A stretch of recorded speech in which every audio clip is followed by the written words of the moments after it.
Yes, good night. This is the Cutting Edge, and I refer there with you next Wednesday. We're supposed to be bright and cheerful, but trust me, we drive almost half of the island today, and from 9 o'clock till about 4 o'clock, we're there at the Belmont Academy. We want to hear up all the teachers them and all the students them in a Belmont Academy. We do class from 9 o'clock this morning till 4 o'clock. You understand? Because tonight so we have to come to this for the next 4 hours. But that's how it go. At the life that we choose, and we don't find no fault with the life there. You understand? Because we can't get to talk to the youth them and share with the youth them certain things. You understand? And kind of invoke certain thinking and thought. So we want to yell up Belmont Academy. It was a wonderful day. Trust me. It was a wonderful day. But now this is the Cutting Edge. This is nighttime radio when you go into certain thinking again. We want to yell up the youth where a special yell. We want to yell up a special little daughter. She never ever tell me her name, you know. She write one poem for and to Mutabaruka. And we want to yell up the youth who listen to the Stepping Razor. About 2 weeks ago, here we talked about observation. We made the statement, but I think it was the last part of the program we talked about observation. And we give this long epistle about observing and how important it is for you to observe things and people, places, and things around you and in you. A lot of people don't know how to observe, because it's through observation you kind of get a clearer understanding of people, places, and things. So the youth listen, and in the class we ask the class to write a poem. The youth say, well, why no, I can't write no poem no, but I did write one couple weeks ago based off of what you say. And trust me, when the youth read it, man, me I tell you, man, at this one then me know say, yes, Muta, go and do what you do, because the youth them a listen. And it inspire the youth so much that, trust me, the biggest cheer me here the youth get in the class. I mean, there's not one student in the class never really a scream for it. So why the youth, they still never tell me his name neither. But yes, we have the poem there, we keep the poem there forever. Because it really touched me, and we love that. And it's like a 17-year-old, maybe 16-year-old youth too. That means the youth them a listen and know so where I say connect with them. You know, I don't know no big man like me on radio we connect with the youth them like how we connect with them on radio. So we are maintaining that because we feel so we are say some things where the youth them have in their mind, but them don't have nobody to talk about it. Certain philosophy and certain ideas and certain questions where them want to ask. It's like them afraid to go talk to big people like me about them thing there. But when they hear someone on the radio, we're bigger than them, we could have been all their grandfather attack them radio, they must say, yes. Oh, me not so fool after all, because you're a man on the radio attack the same thing me I thinking in my mind. So we give thanks to that. We give thanks to the 100 of youth come in contact with today. And we now give thanks to the road where coming from. I never see a road stay so. I fix the road parts. Hey, when we reach which part Peter Taj place there. I think so the car did go just wash in the sea. Oh, so much water there on the road, the Rasta. And the road, it look like them have fixed the road, but a long time I see them have fixed the road, and can't don't fix it. Why? The money short, and them thief the money again. Believe you me, the road there is and oh, Jamaica, I don't know. You know, so them, you can't tell a country by the road them that it have, you know. Yes. You can't tell the state and the status of a country by the road. That I can take that back. I can take that back. I go to one place in the Caribbean and see some road stay so 80. Yeah, we go at 80 and we tell the man, say, watch out, me now drive, go back, you know, go put up rant, you know, you have to fly, we go back. Hey. After we drive, go there, we said, no, we not drive, go back. We not drive, go back. We are going to fly. We put in our plane and fly, we go back. But believe you me, Jamaica supposed to be this, everybody I think first world, but we are live third world life. Because we don't know how we have first world thinking and I live so rasta. The road them terrible, man. Believe you me, the road them terrible. Right now, me see some puddle of water upon the road and me mad for sit down there and wait till the water run out because I don't know if I go drive there and say all a tree line at the hole. I look down at the hole, me say all a tree line. I don't really want to go down there. Because the water them cover over the hole sometimes. You don't even know there's a hole there. All of a sudden you go down in a deep hole.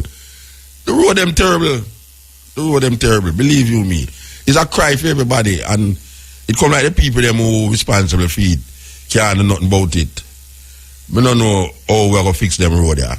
But Jamaica, we road gone. We don't have a road.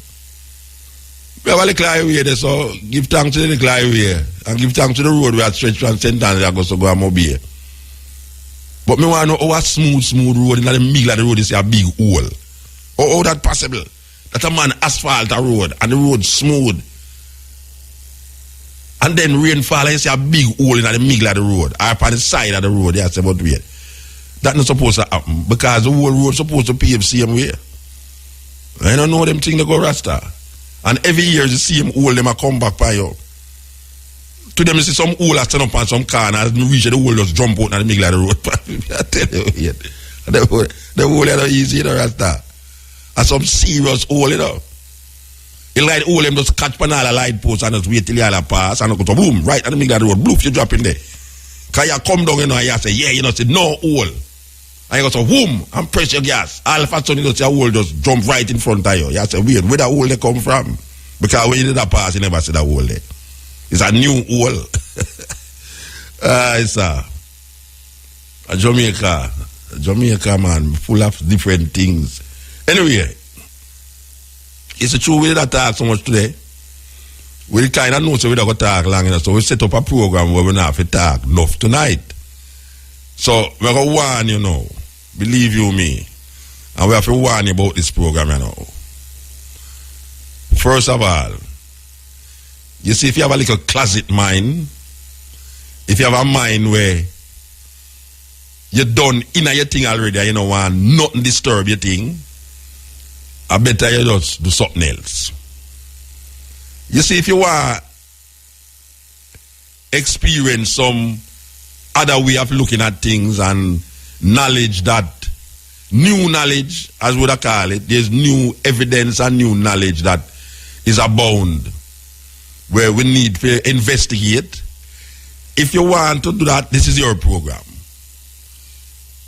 But as I say, if you're closeted, if you don't want to know nothing else because you feel you reach everything already and where you reach now, that is the final step, the final frontier. You don't want to hear nothing else, you know, nothing else change where you think and everything there. Well, just listen and vex. Because you know, so we make whole heap of people vex out there. Yeah, enough people, we make vex. So here we know. We're going to play a tape here. Well, it's not a tape really. I'm going to give thanks to the foreigner them who listen to the cutting edge. We want to hear the foreigner them who listen to the cutting edge and contribute to a whole heap of the things where it's here we do on the cutting edge. Believe you me, enough things where we do on the cutting edge is foreign thing we use. Foreign we get it from because you have some people out there listen to cutting edge and them say, them email and say, Muta, I hear you say certain thing on the radio the other day. I want you to listen to this or I want you to watch this. You know, and then we take the time and we listen and we watch. And we say, wow, we never know them thing there. We never recognize them something there. And we listen to it from our own. And we say, maybe we should share this with the listener them. You understand? As most of the time when we share it with the listener them, it creates a kind of energy. For instance, last week, we play a tape, we play about 3 times already. We played last week and the amount of call I get from ones where I never ever believe say a whole heap of ones would have really I've heard the fullness of what the man talk about. But it would appear that a whole heap of one did really latch on to it. Because sometimes I listen to some tape and I said, no, I'm not play that tape and Rasta. The people them are going to drop asleep. And the people them are going to say, "Cho, the program boring." Well, me not say nobody not say the program boring. But based up off the reaction, because me can know how a program hit the people them, the next day morning, me tell you say if the program was a hit or not a hit. But trust me, we want you to all the people them who listen to the program and respond to it. Yeah, and say, well, Muta, we want a tape of that, we want that. Which part me can't find it. The brother named Stuart Wilde, the Silent Power. For those of you who never hear what we do last week, but trust me, a serious, as we usually say, deep poem, deep conversation take place. Well, here we know.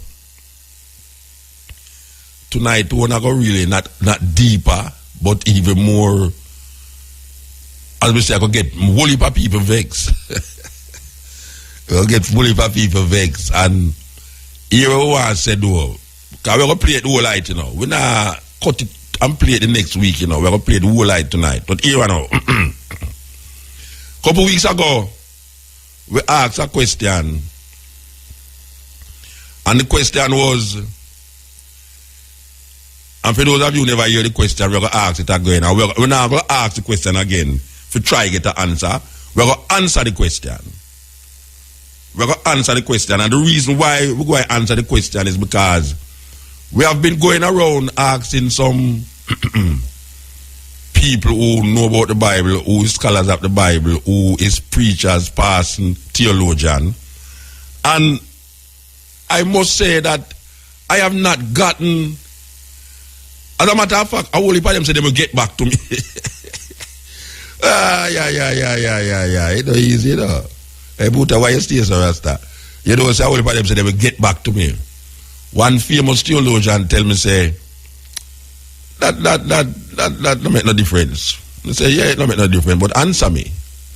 Now, the first time I asked the question, the next caller was a man who tell me, say, he's the incarnation of the devil.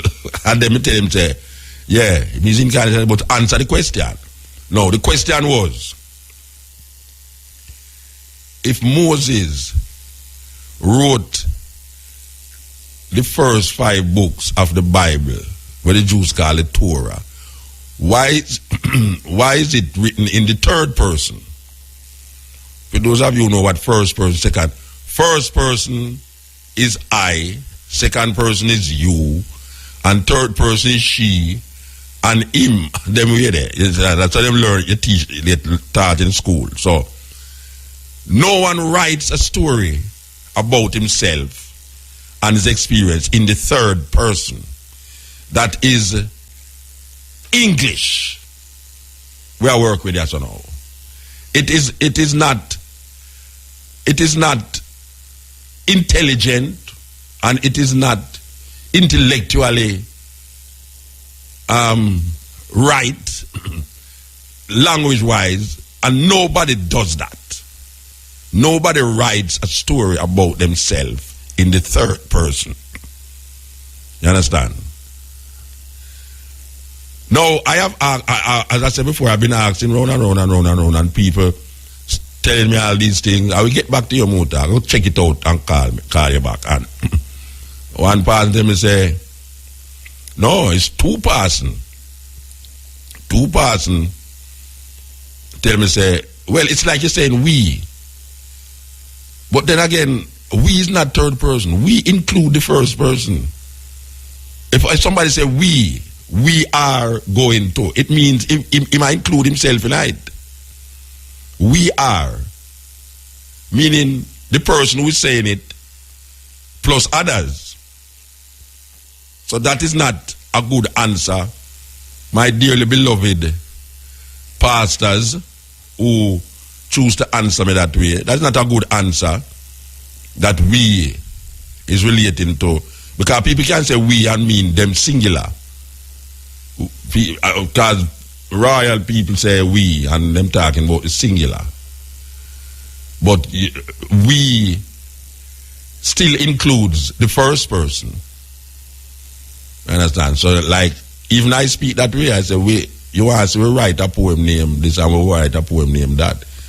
But in the logics of the English, no one writes a book about himself and speaks of himself in the third person. Now, having said that, I'm going to say this, which is the answer to what is the question. If Moses, which we grew up to believe, because most Jamaicans will tell you that is Moses write Genesis, that is Moses write Leviticus, Numbers, Deuteronomy. Most Jamaicans will tell you that, and I am betting you, I don't go to church, but I can bet you that most church person, if you as a congregation go to him and say, who write Deuteronomy, him go and tell you, say, it's Moses. Who write Deuteronomy? Moses. All right. Him never say the last part of Deuteronomy will tell you, say, Moses go up to the hill and was buried. So nobody could write that. But then the Christian have a way of it, configure reality and make it become an impossibility by telling you, say, well, God could have put it in his heart before him dead and make him write the future of him dead. And them kind of get ridiculous. But the man who is writing it, you can't say him writing it in a past tense. What him write in terms of the books, it is written in past tense.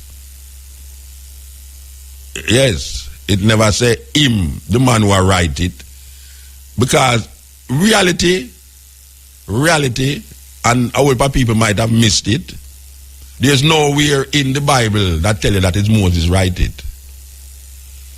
There's nowhere in the Bible that tell you that it's Moses write these things. The people who is saying that Moses write it, it's people who is saying it is called the book of Moses, therefore, because it's called the book of Moses, it's Moses write it. That don't make no sense. A book of somebody don't mean that somebody write the book. The book can be speaking of someone. The book of John, the book of Tom, the book of Dick. If somebody can be writing about Dick. But we keep holding on upon this thinking. We do have no foundation or basis in Bible. Yet till people say me I fight against this and fight against that. And it's just show them to be a better person. Me not say it for you believe in it. Me I say that you must really understand what you're really saying, and if what you're saying hold water. There's nowhere in the Bible that tells us that Moses write the first 5 books of the Bible. So where did we get it from? Well, it's the same place where we get Moses write the 5 books. It's the same place we get it, say Jesus born the 25th of December. Because there's nowhere in the Bible that tells us that Jesus Christ born the 25th of December.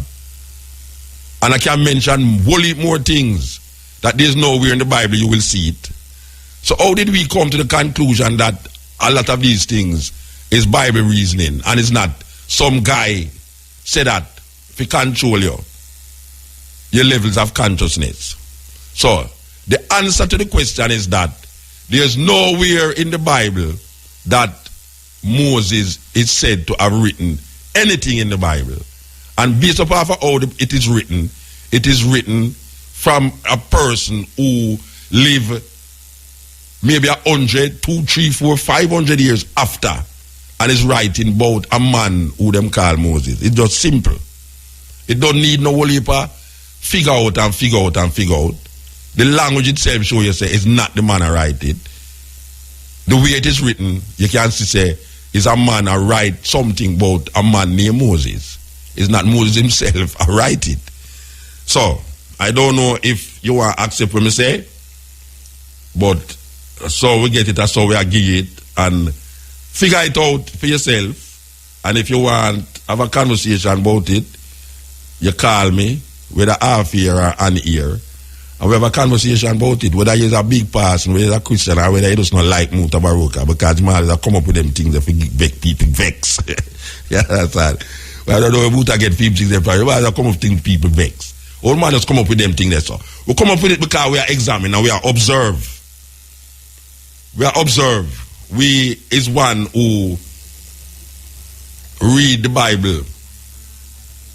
I mean, I tell a man not to read it, but you have to read it with an open mind. You can't read it with a preconceived idea, because most people who read the Bible, they don't preconceive what they want to find in it already.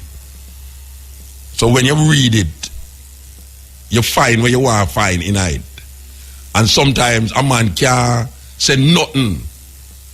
No care how real, or how logical, or how historical him attack you. It's like your mind closed, you don't want to hear nothing about what I say. And that is why I find with most ones who accept this thing.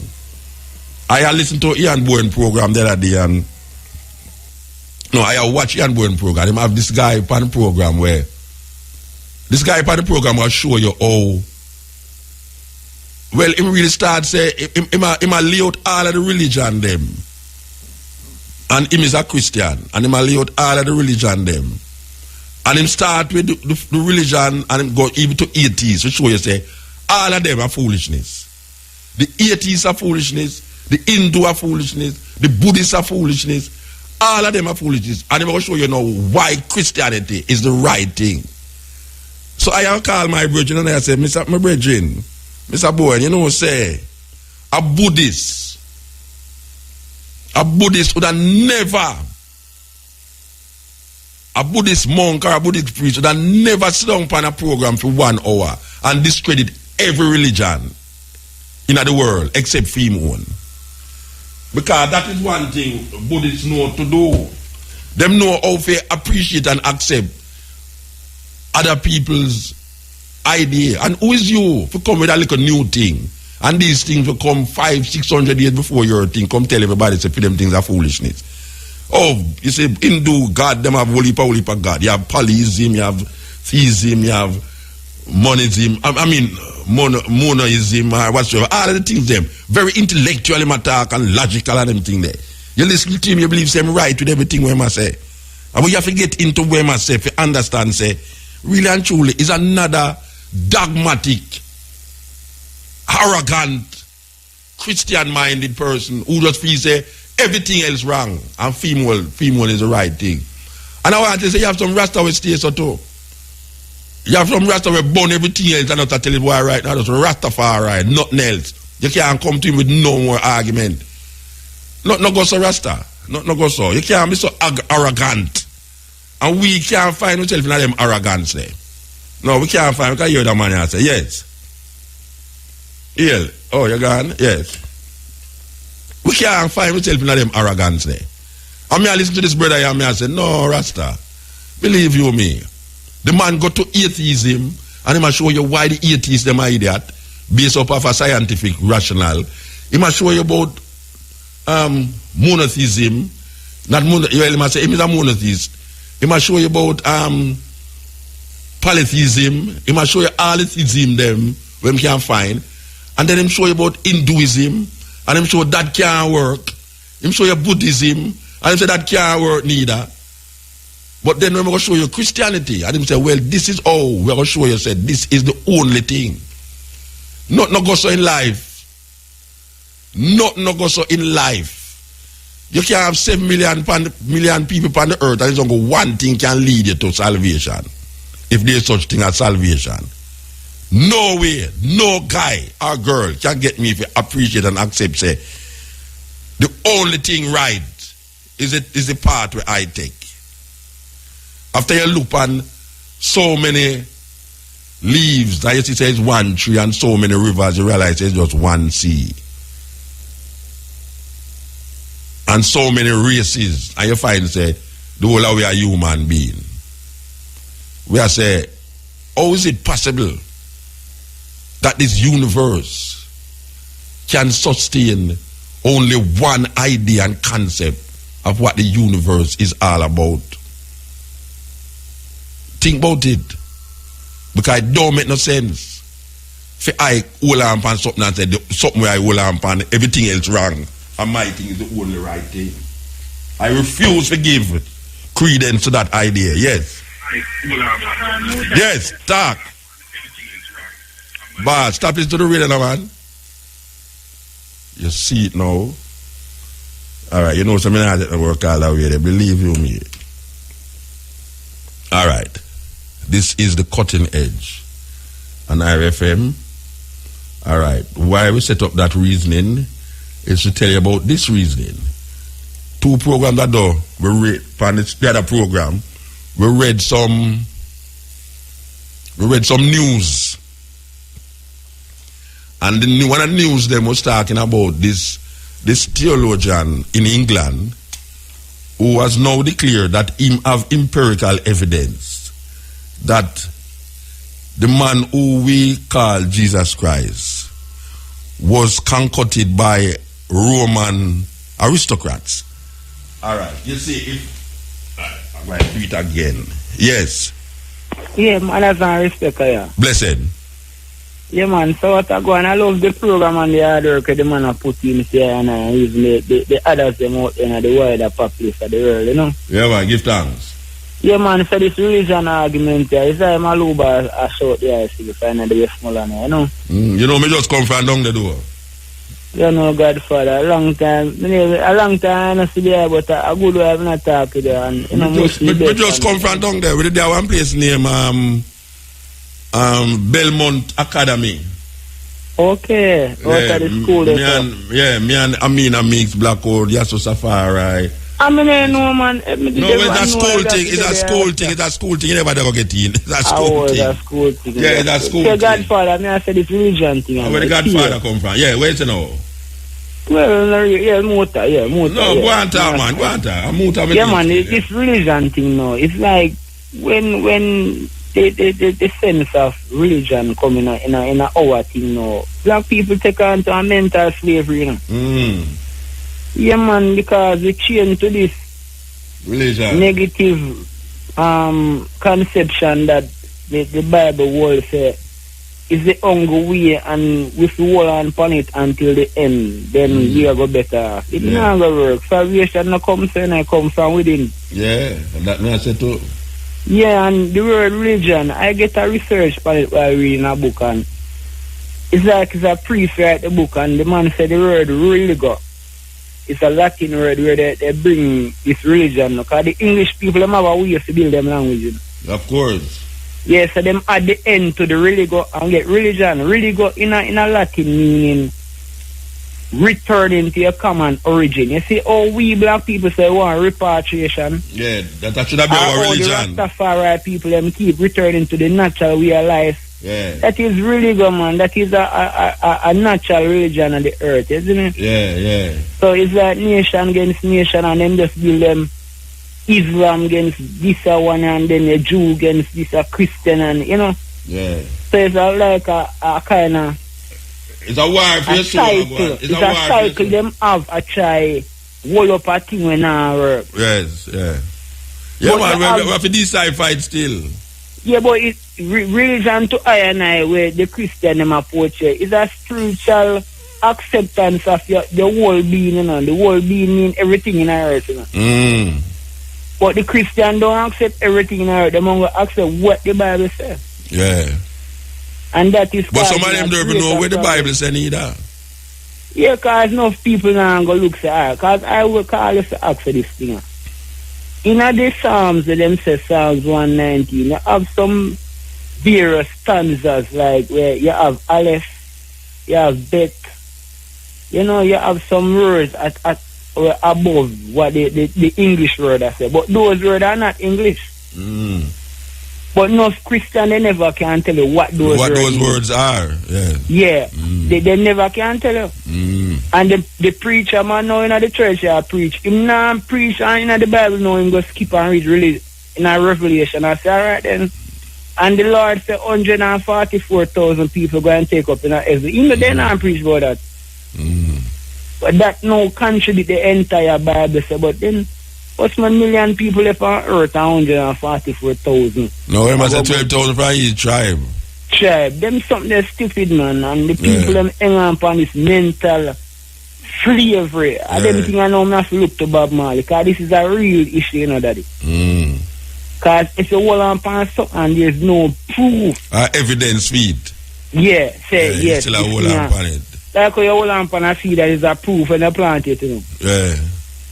Yeah, man. Man. So give thanks, brethren. Give thanks. Yeah, man, as I respect and keep up the hard work. Bless God, love. Because we're going to go to the stage, we say we're not playing half with this week or half with next week. We'll play the whole night tonight. So get some matchstick for all up your eye, some lime and squeeze in your eye. You understand? I get some coffee.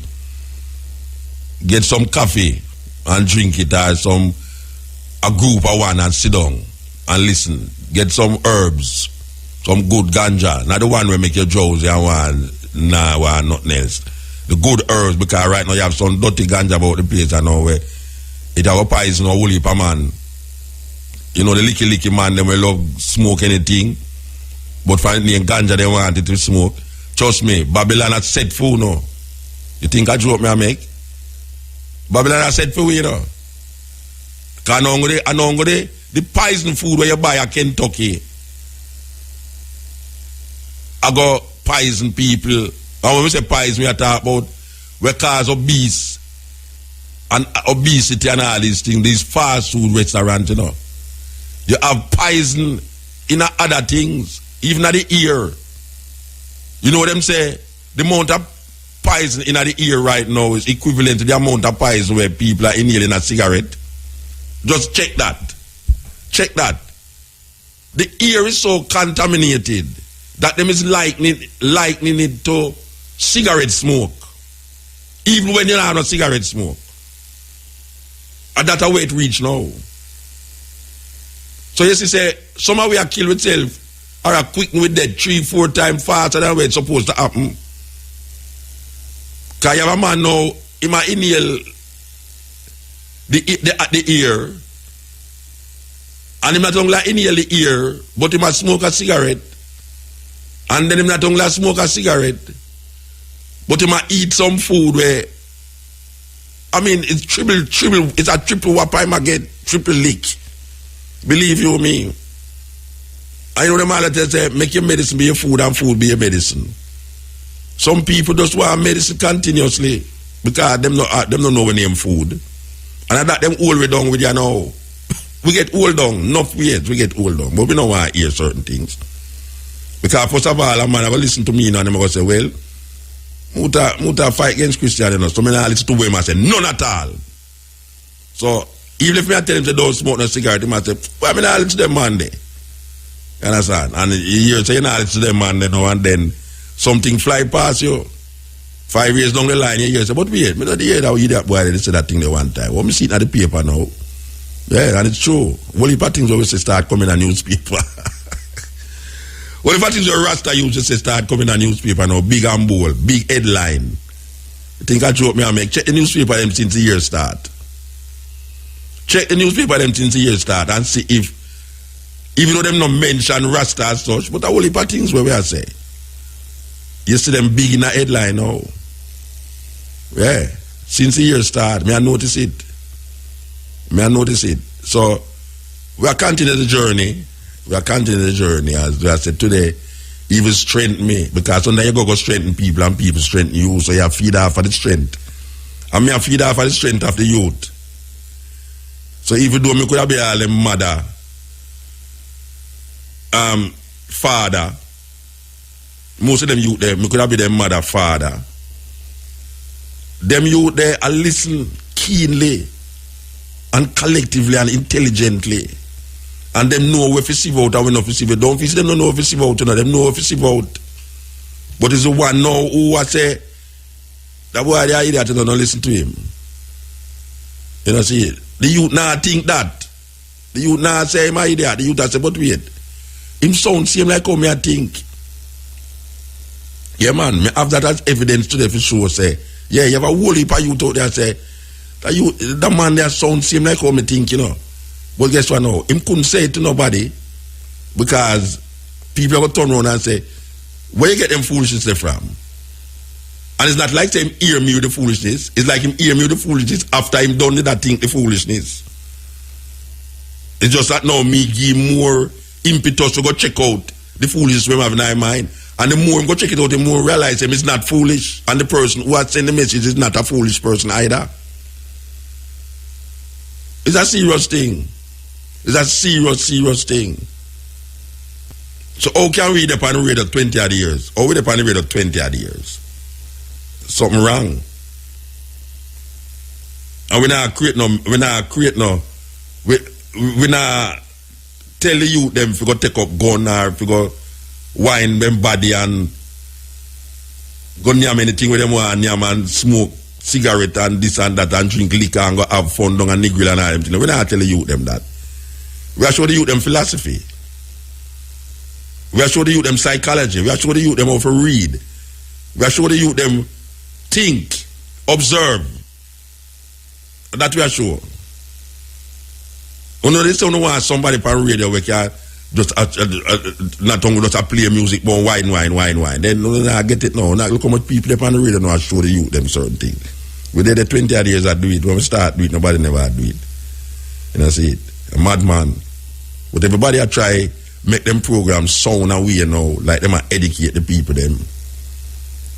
It's just that true media that's on me, so my voice so loud and me so open with what me I say. I mean bar up my mouth and make nobody pin me up. Me just talk when me want to talk.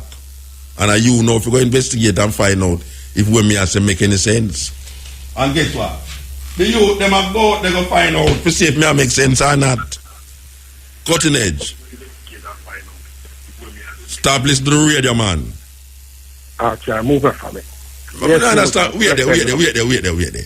A years now, man, I call radio station, Rasta. You mean, say, man, still have to tell people, say, if you turn down the radio and move from the radio, so, for you take up your phone to call. I tried to turn it down before I make the call, but... Yeah, but you see, if you make the call, move from the radio. Yeah, but you hear it? Yeah. No, me not hear it. Me not hear you now, but me just say not something where we should repeat continuously. No, man, I understand. I'm just talking about that never come off. All right, so what we are saying now? Yeah. You know, say, you talk about, we are say a while ago, there are much, on it, God, no, don't on it one like that. You what? You there much? Yeah. You don't on it, God, I don't on it, God, now I still have the water out. I would win that match again. I never ever bought the place here. Waterhouse win the pound penalty. All right, sir. To all, you know. But you know, you sit down there and you see a man and his wife and him two youth. You know what I mean? Yeah. And sit down there, you're a big man. With him youth them, I tell a cuss a play upon the field. They're the most derogatory way in a bit. With all bad word and all them something there and nasty thing attack and all them way there. So this and you couldn't believe about one of the player them. But two, you know, you want to tell a man to Virgin. Easy. You decide. Yeah. You know what I mean? Yeah, because I'm going to have a gun and want to shoot you too. That's some bad state nowadays, man. So it's just like what you said, is a parent teach the youth, you know. And the behavior, what him behave in the manner. Yeah, man. So him bring for him youth. It's not what you say, it's what you do. It's what you do, you know. Yes, and if you be, let me know, hear a man, downtown one night, I'm going to tell one holiday night. We go watch the firework down there, we come up the road and me stop figure a man cross and him have the youth in him hand and him lay there go for the next youth. And I cry, boss, if you watch the man put on the youth and a pure bad of the man tell the youth, you know. Me talk about a little 4-year-old youth, you know.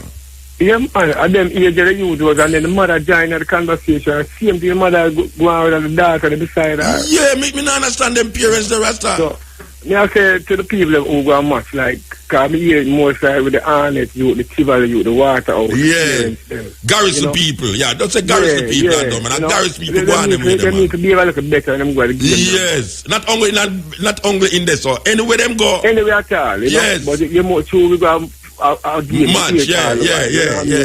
Because you hear all a woman, you hear all a mother, I call him, picking and say, look here, hey, dirty boy.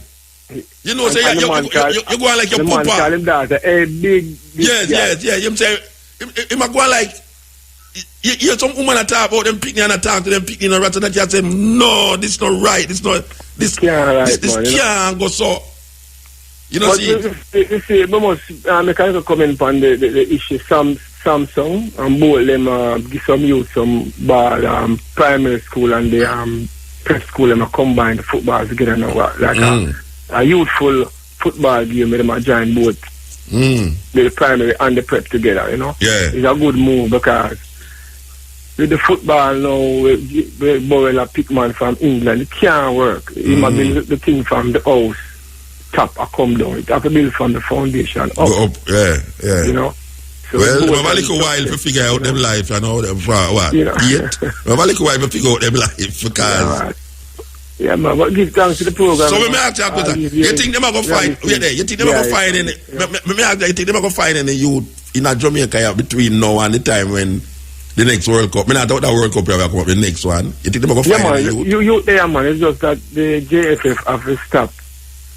Them use certain teams that get the players them play for Jamaica. Yeah. Because them can get, the clubs them can benefit from contracts. But as a youth get big, so a team that a man that come from foreign and buy him out and him gone. Eh? Them have the country youth, man. What if I hit that country? Them No, not, me know, but if the country youth, if the country youth start to look like him a prosper, a guy that's come from England and not say, well, we'll get a couple £100 and come over here, sir. That's why they develop more of them. Can't take everybody. Yeah, think anyway, so. Can credit I don't. So give guys. All right, so blessed man, give thanks, yes. Yeah, we are whole heap of youth. Him start out a player, and you don't believe say, what the day I will do, and a guy that's come and give him a big money and him gone. We don't know. But we are watch and sit still because all of we disappointed or we not reach this so. Because we did that thing, so we never reach this so. When you have a open man who thinks, Jamaica now reach over, them people, you know, them footballer, them coach and them thing, them not really are the right people, them, but that is the next program. That's the next program, believe you me. All right. We are taking the call, man, you know, so whenever I go take the call, we'll make a go on. Yes. All right, quick, DJ Kev, Alabama. How you do, man? Yes, sir, me good. Me not stay long. Today, in a Tampa, me there, me meet a Jehovah Witness lady. No, you know easy. Oh, you travel up and down so much. Where you tell? Mine, you know. Just go. Flipper mafia, they are prison, you know. Yeah, go with Muta, man. But you may say no, man. Yeah. So, I have to big up my friends, them on Faith Spencer, because I tune them in right now, then tune in. All right, but sir. the Jehovah Witness lady, me assure I say, all right now. And hear all them things there. So, I say, no Jane, she even knows no Jane in the alphabet and nobody name Jesus. And this lady in her 70s, you know. In them days there. Well, I said to her, what was the name for this guy? Bam, she said, son, take this book, man. This book will explain. But I said, miss, I got church from me, little, so I come up and not explain not much to me. And you don't have to give me no book now. Just talk to me. Yeah. And I start tell her about ISIS, Horus, and them ESN Kemetic thing there and thing. She never hear about it. Oh, what is that? Yeah. What is that? I don't know of them stuff. No, them and she said, boy, like, she glad to hear me. I said, but she still said, see this book here, man. This book will explain everything. Yeah, so as me talk to her, she not listen to me. She patronize you, man. She want you to take what she had show you. Yeah, I mean, I show this lady, say, all right, how this thing I make the world a better place. I say, look at the sufferation we are going like we say all the time. And everything, all religion on a whole and make the world a better place. You know, and then she said to me, you believe in prayer? So I said, boy, this is where I come from. People try to pray with storm, people try to pray with sickness, she start laugh. So I said, see, kind of, you know, see. Yeah. Well, I know, so no one to pray for make a man 1 foot grow back. And that me want to see, you know. But you now work with information and you now look past the Bible. That's a problem. Yeah. Mother like to a man pray and make a man 1 foot grow back. Then you see, 1 foot man there, Jamaica. Hey, if that ever happen, you know, me go to church every day. If me ever see that happen, man, me go to church every day, man. You know what pastor talk about me in a church? You know what pastor talk about me in a church? Trust me. Yeah, we need some pastors to come on the program. If them around them and hide at them now. No, you want them are listening, no. You want them are listening and then with them go. For instance, now, me pose a question and through me not hear nobody answer it on the radio. Me go privately go ask people. Most of them say they will get back to me. These are some people who preach every day to them congregation, you know, and tell me, say, they will get back to me with the answer. You should flick off the answer immediately. Oh, you mean, man? I you'd email me and I quote another man, doctor something like that. I Mr. Regine. Oh, you tell me about a doctor. I tell me now if you go read some part in a journal or something. About a question that me ask you about in the first part of the Bible. You can't answer me with something else in the Bible about something in the Bible. You have to come show me something. Yeah. He might say, what was the question? Him say, what was the question? Him say, what was the question? I say, oh, you asked me what was the question. And I tell me, you must go refer to a man now who you say you know what can answer me. And you don't know the question on me did ask. And you say, from I go tell him now when me ask, I don't hear back from him. Gone. You know, me I listen to me I drive on the road. It's something you play about who taught you the Bible, don't know much about the Bible. It's a serious tape that to you. Yeah, that's a long time tape. You have them tape, them man. Yeah, man, we have the record, because I tell you, I have to listen to them back and they dig up from Adam and Eve, say if Adam and Eve have a neighbor. A long time I have played them tape there. Yeah, but them thing they out there and him going at the Noah story and everything. Him go right to Revelation, man. Right, true. And the Bishop Spang, all them thing there. Bishop Spang come at Jamaica too. Bishop Spang come at Jamaica. Is he come back anytime soon? I don't hear about him again. And he was a Roman Catholic priest.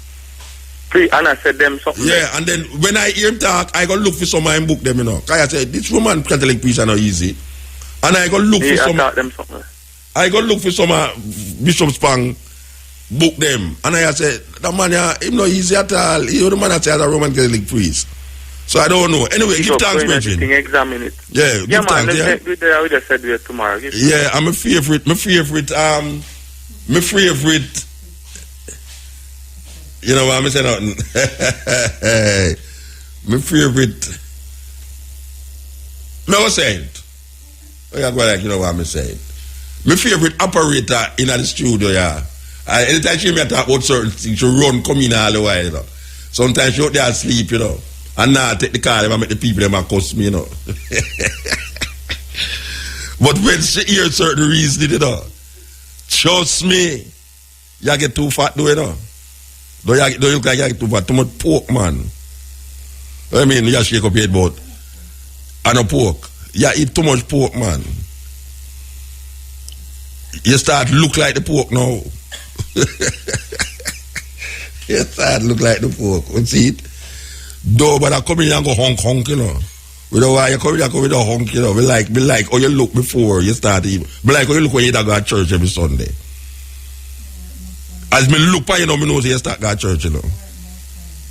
You work more. See, that me I tell you, say, as me look by you, me know you start go to church, and you come work now on Sunday. They went not on 7 days. Since them have your work on Sunday, turn 7 days and go to church on Saturday. You work Saturday too? You are becoming a heathen.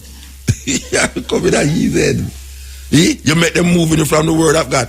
Look here. Them start racers on Sunday and a lightning strike him as fuck. And the sweetest thing. No, we're not about reading the word of God. Oh, you're going to read the word of God. You can't read the word of God. No, you must take out that time as a Christian for worship your God, and it's either Saturday or Sunday. You must do it. Yes, you have to go to church. Church is where more than one is gathered in the name of the Lord. You must go to church. You're a Christian. If I was a Christian, I could have never say I do have to go to church. Look here, Christian must go to church. I don't mean it's what you want to say. You're backsliding. You're backsliding. Operator, you're backsliding. You are backsliding. You don't want to say it. You are backsliding. You're going so simple and nice and sweet. You're getting fat and you're backsliding. Anyway, don't make the people in my car like that. Where you coming here for? To me, you better talk about what you talk, you know. Eh? You talk to me? This is the continent that I remember. Pato. Yes, I am at Ruta. You tell me say you left St. Thomas and gone at St. Elizabeth? Yeah, and catch up on the old bridge, dog. So what the bridge a fall down? We make you catch up the bridge, it a fall down? They come like they to a patu and the near kids patu and patu after the see so little boy see patu. So where you run from? Where mine on the whole I run from certain places? No, we can't run left St. Thomas Muta. Me a Paul Boblocks and me can't relax. Where you do down at St. Elizabeth? Because me don't want to go down there go spoil up St. Elizabeth, you know, Rasta. No, man, me love down there. That's why me not fly home. That's why they catch me Muta. So where you do down there? Where you do down there? Come down here upon a family wise and like him tell me say everything in action and me left St. Thomas and come down here and come down here and everything now ready and me a try to push it. Them a move sideways for you. Them a move sideways so me just jump out and me jump out. Big up down a slide car. Me love down there. Big up Dry Harbour where they call it for St. Elizabeth. Look out, look at the whole of them place there. No, that's not so. Where you do? Hey, watch a man. Watch it. We call up a south. Me know why you gone down there, you know. Me know why you gone down there, you know. Muta. You know why you gone down there? You said you go Muta. You said you go Yeah. But they were about 3 months long. St. Thomas. Tell you why you gone down there, man. When you go St. Thomas thing. I mean, the thing was flying down power boat. And St. Elizabeth thing I work good now. Because St. Elizabeth thing now, I have fire all the blaze all in the house and I kick over pot. And you go down there now and you realize you're down there, it's supposed to happen. So you gone down there, go figure out. You could run go back at St. Thomas yet with a nice beer catch pot to and go and make them at St. Thomas. Man, that's why you gone down there, man. The you go to good. At St. Elizabeth down there. St. Thomas people, big up for yourself. Yeah, man.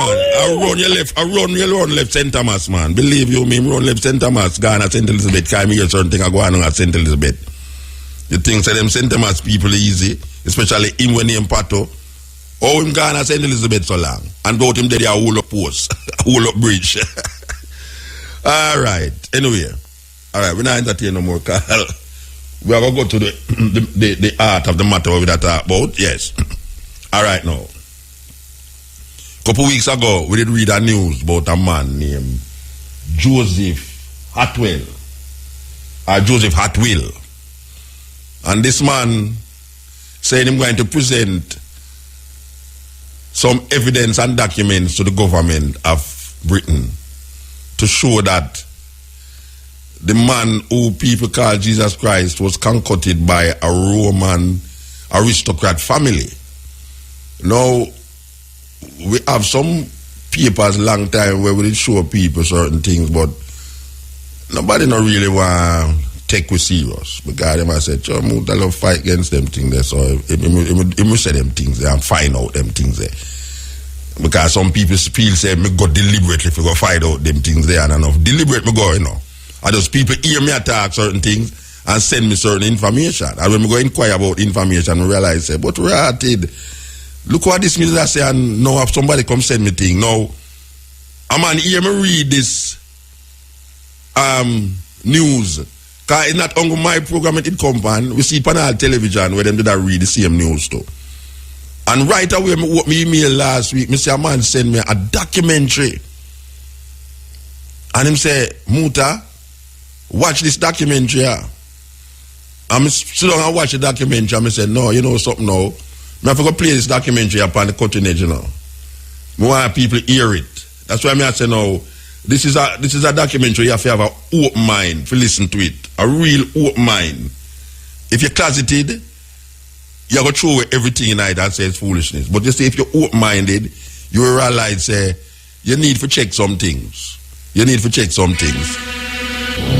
Who was Jesus? Is he a historical character? Who wrote the Gospels? Why are they written in Greek? Why did they have a pro-Roman perspective? Why was the religion headquartered in Rome? Those were the mysteries that I saw about the Gospels. The origin of the Christian religion has been a subject steeped in mystery for nearly 2,000 years.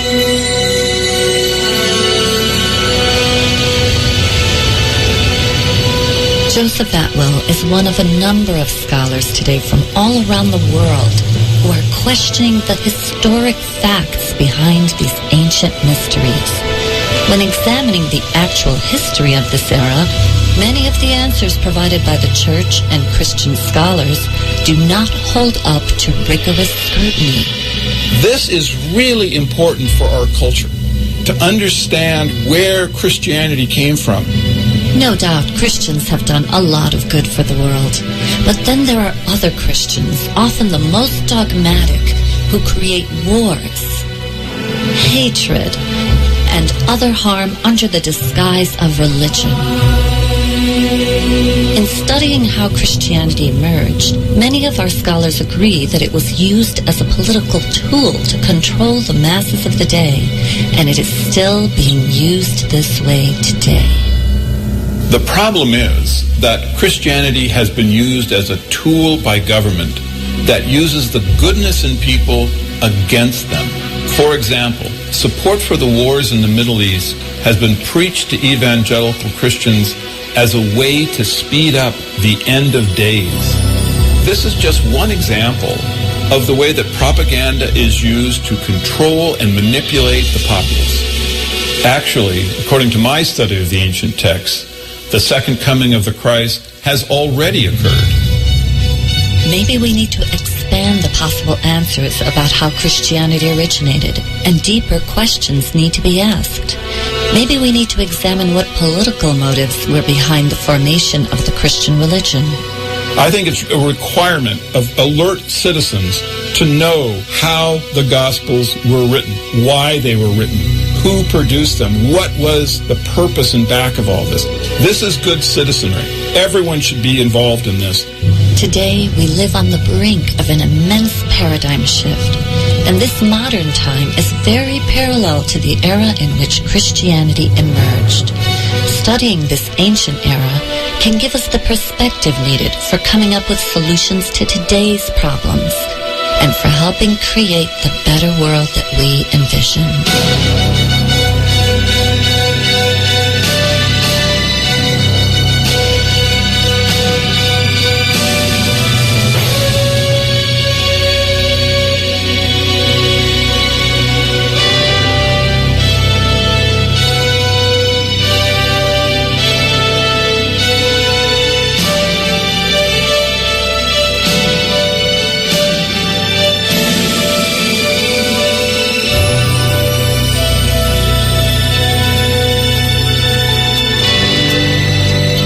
And the penny dropped that Jesus, as a human being, never existed. The presentation of the Jesus character, it's somewhat of a composite of many messianic leaders of the time. Well, let's just go back to the drawing board, and we'll leave aside all of the assumptions of Christian history, and let's just look at the text afresh and consider every possibility. Let's open the whole game up. Can you think that Christianity is really paganism by a different name? Now it feels completely obvious. Some of us are saying that this was a sun god turned into a Jewish man. In all of this, we're dealing with literature. We're not dealing with history. So the answer is no, there is no history to this character of Jesus. It's entirely a literary creation. Some of our Bible scholars are mavericks, working outside the restrictions of mainstream religious institutions. This allows them the freedom to provide fresh insights and draw some startling conclusions about how Christianity was formed.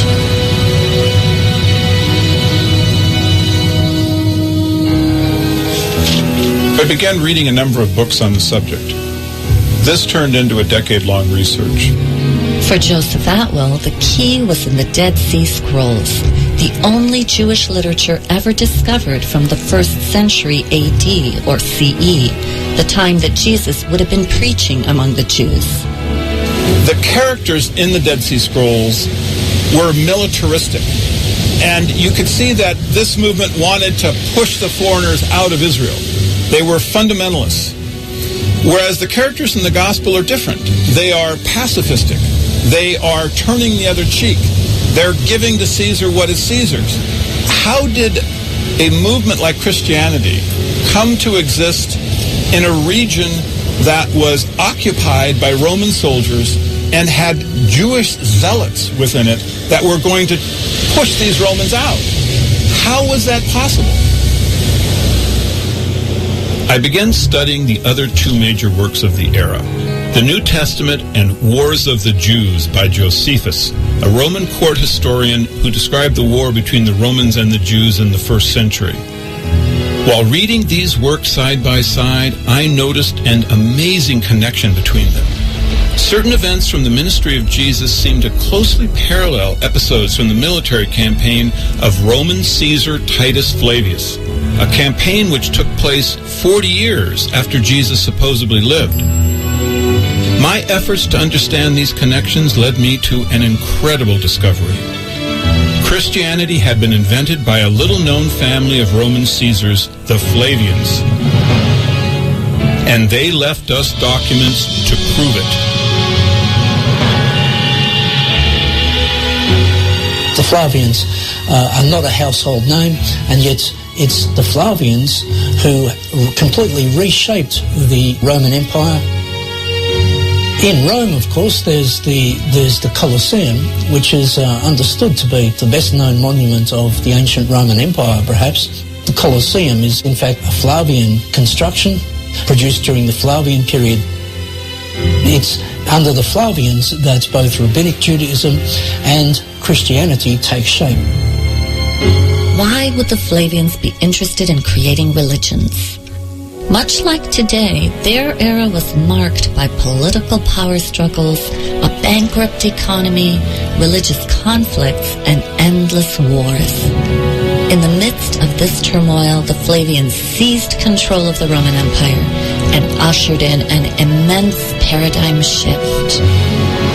To understand the Flavians' rise to power, we need to go back to the reign of the previous powerful rulers, the Julio-Claudian dynasty. Beginning with Julius Caesar in the year 49 BCE, the Julio-Claudians ruled Rome for over 100 years, transforming the government from a republic into an empire. This family contained all 100 years, transforming the government from a republic into an empire. This family contained all the famous Caesars. Julius, who predated the time of Jesus, Augustus, who was Caesar at the time of Jesus' supposed birth, Tiberius, who ruled during Jesus' supposed death, followed by the infamous Caligula, then Claudius, and ending the Julio-Claudian dynasty with Nero, whose reign begins in 54 CE. The Julio-Claudians enjoyed a godlike status until the family degenerated and began to damage the Roman Empire. By the time of Nero, his famous decadence was bankrupting the empire, and the Jews of Judea were staging a huge rebellion against their Roman rulers. Judea was one of the many conquered provinces that made up the Roman Empire. This region, which was also known as Palestine, was controlled by a family that served as Rome's tax collector, the Herods. They were a Greco-Arab family, somewhat possibly Judaized, though only Judaized when it was convenient to please the subjects they were given, who were put in power in Palestine and destroyed the previous Jewish ruling family, the Maccabean family, root and stalk.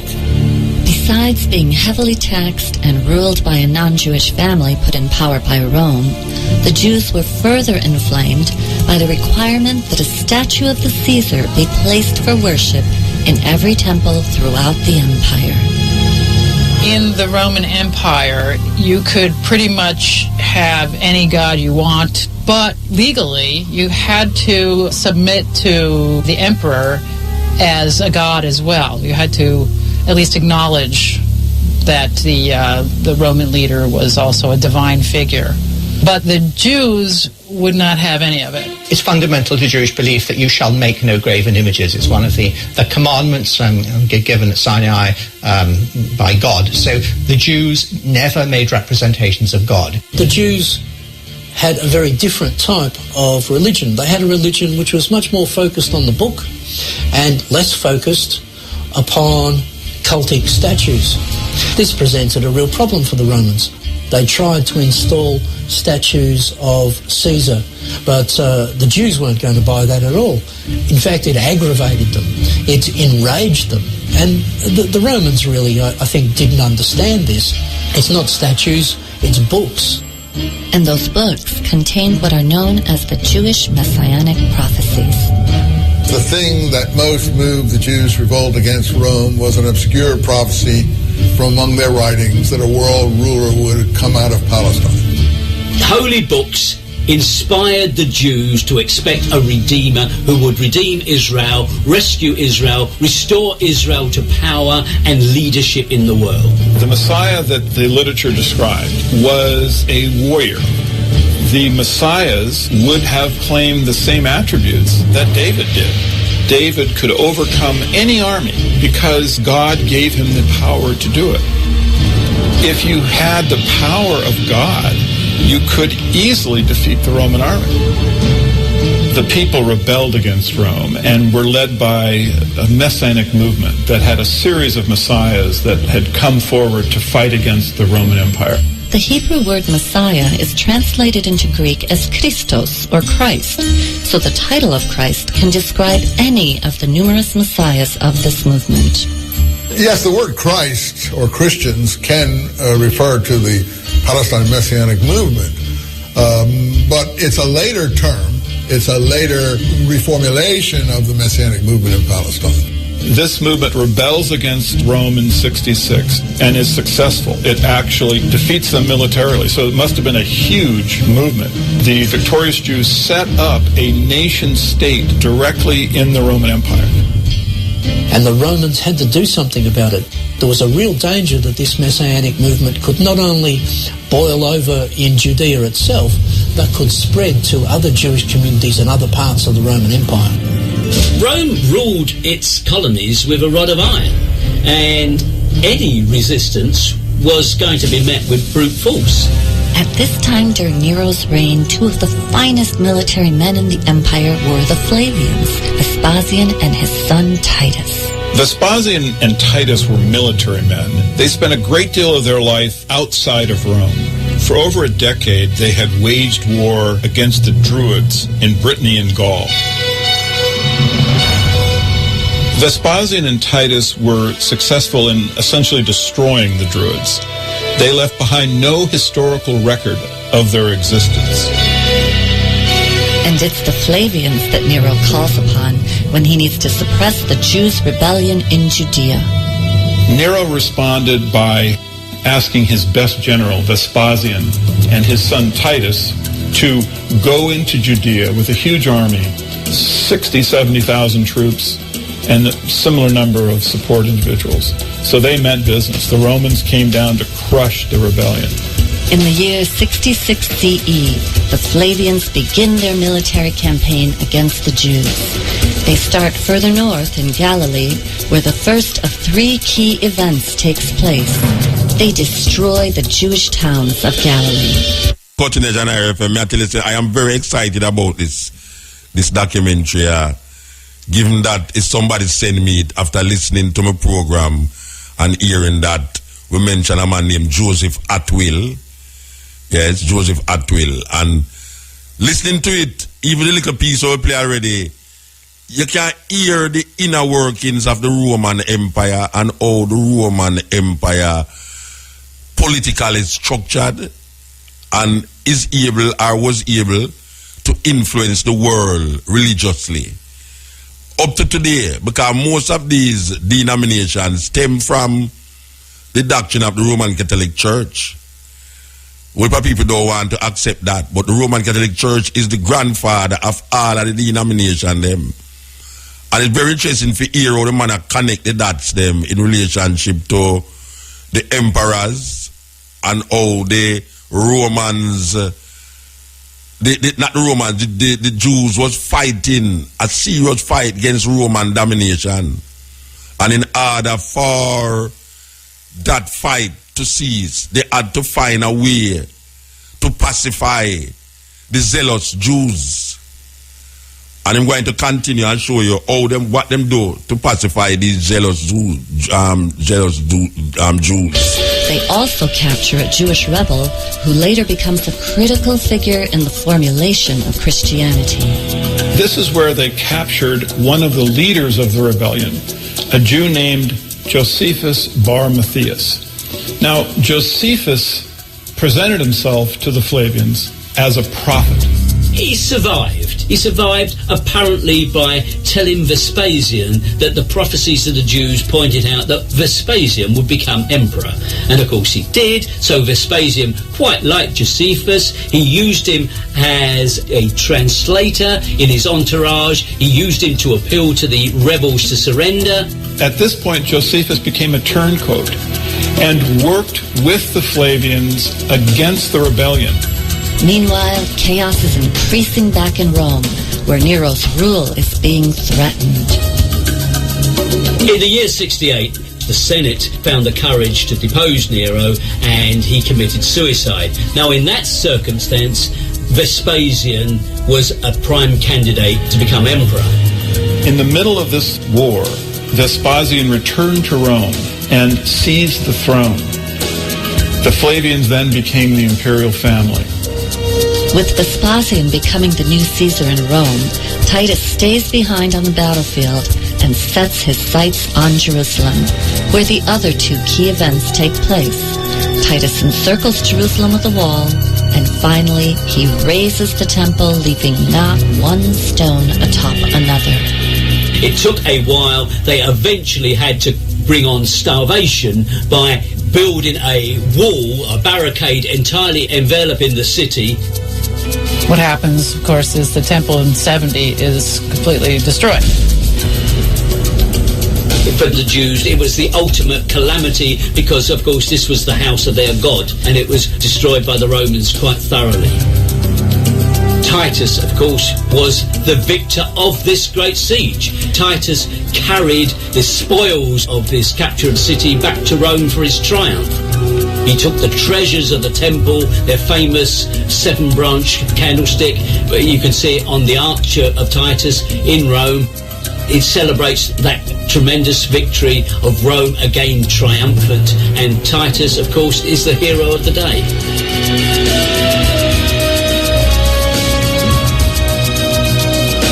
All of the artifacts from the temple that they seized, they put on public display in what they refer to as the Palace of Peace, except for one item. The Jewish scripture, Josephus records that the Flavians took and placed in their private palace where no one was allowed to see it.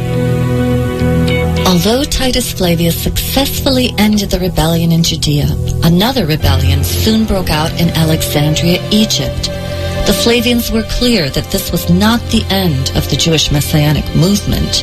They also recognized that it was the Jews' Messianic literature that was fueling this movement. So once they captured the Jewish scripture, they had all other copies of it destroyed.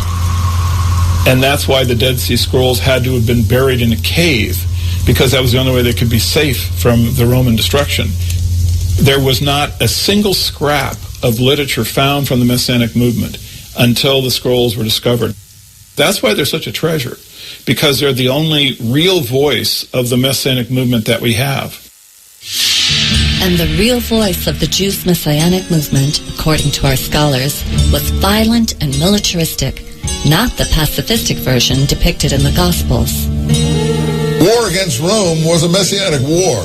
So that's why I say that the scrolls are not only the literature of the Messianic movement in Palestine, they're also the literature of the war against Rome.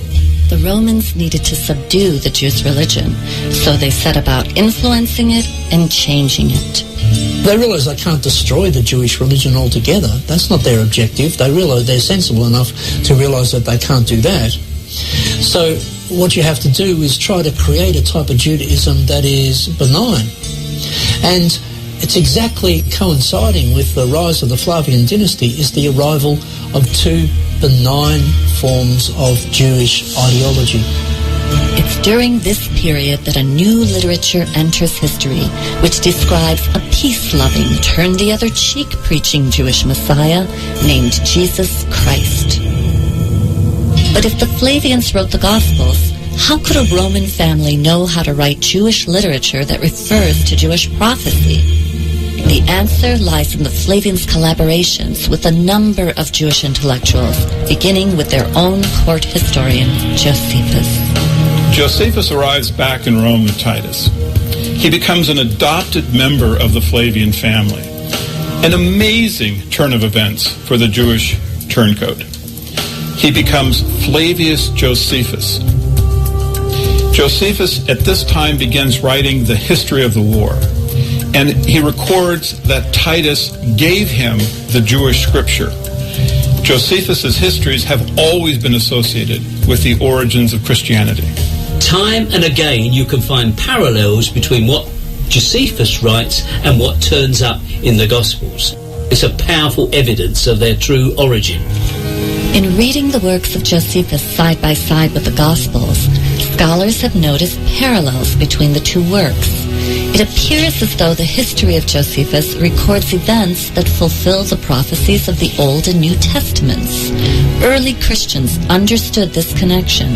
In fact, when the Bible first began to be printed in the Middle Ages, it included the history of Josephus. He was employed to write the official history that we have. The other histories from this period have been destroyed ruthlessly by the Romans. Josephus tells us this in very chilling passages, how the Romans exerted complete control of the literature of this period. There were alternative histories of the Jewish war written. Well, the Romans rounded up the writers of those histories and executed them. They rounded up all the copies of those histories and destroyed them. That is to say, they ruthlessly wiped out any alternative history, so that the only history we have is written by Josephus. And let's remember who Josephus was. Chief propagandist of the Flavian dynasty, and he was very, very successful. He moved back to Rome. He was given an apartment in the emperor's own townhouse, and he was appointed the chronicler of the Roman-Jewish War, using Vespasian's own diaries of the events. Also in the pages of his history, Josephus declares that the Jews' Messiah or Christ is none other than Flavius Vespasian and his dynastic family. To put it succinctly, Josephus says that there was a prophecy that a world ruler would come out of Palestine. The Jews thought this applied to one of their own. They were wrong in their interpretations. He used the most cynical interpretation. He applied it to the rise of the Roman emperor in Palestine. Josephus recorded that the Messianic prophecies foresaw not a Jew, but Vespasian and his dynasty. In fact, all of the Flavian historians recorded that the Flavian Caesar was the Christ. It was important to the Flavians that they be seen as the Christ, as divine and godlike, and this was not mere vanity. The Julio-Claudians before them had already established that presenting themselves as gods was a powerful tool in controlling their subjects. When the Flavians took over the throne, they inherited an enormous bureaucracy that was already in place, the imperial cult, which was dedicated to promoting the idea of Caesar as a god. Another part of the puzzle is the Roman imperial cult. Why is it important? Well, because it coincides with that same period of time as the emergence of the Christ cult. You had a whole social community. The whole social structure of these conquered territories was governed by the imperial cult. And if you wanted to succeed, the key social community to join was the imperial cult, because that's where all the movers and shakers were. This idea of the emperor becoming an object of worship was well established in the Roman system before Vespasian and Titus came along. It was prevalent in all major centres. It had its own priesthood. There was a ceremony, an annual celebration, annual games for the imperial cult. Now, it had many characteristics which would later colour the Christian cult. It grew in the same centres. It made claims that were later transferred to Christ. The Julio-Claudians had claimed that they were of divine descent and that they were therefore legitimate. Their power base was the Roman aristocracy, the Roman nobility. All of that collapsed into this power vacuum. Vespasian was declared emperor by the troops, by the Roman army. So effectively it was a military coup. With the change of dynasty, they have to create a whole mythology to legitimise that dynasty. At the same time, they're creating a whole mythology to counter Jewish messianism. Somewhere along the line, those two things get mixed together. When Vespasian died, Titus began the process of having his father deified. This is a complicated process because only the Roman Senate can bestow on an individual the title of deus or god. Titus came to the Senate and presented evidence that the life of his father had been divine. Certainly this would have included the military campaign that the Flavians waged through Judea. And it's at this time I think the Gospels were written. Because the theological structure in the Gospels of a God the Father and the Son of God is the same one that Titus would have been presenting to the Roman Senate. Well, the Roman Senate did accept Titus's evidence, and Vespasian was deified and became a god. Titus, therefore, became a son of God.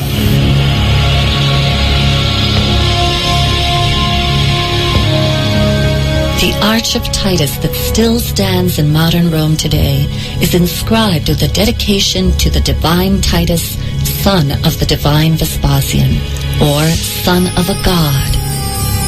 This imperial cult, set up to worship Caesar as god, also provided the basis for the structure of the Roman Catholic Church.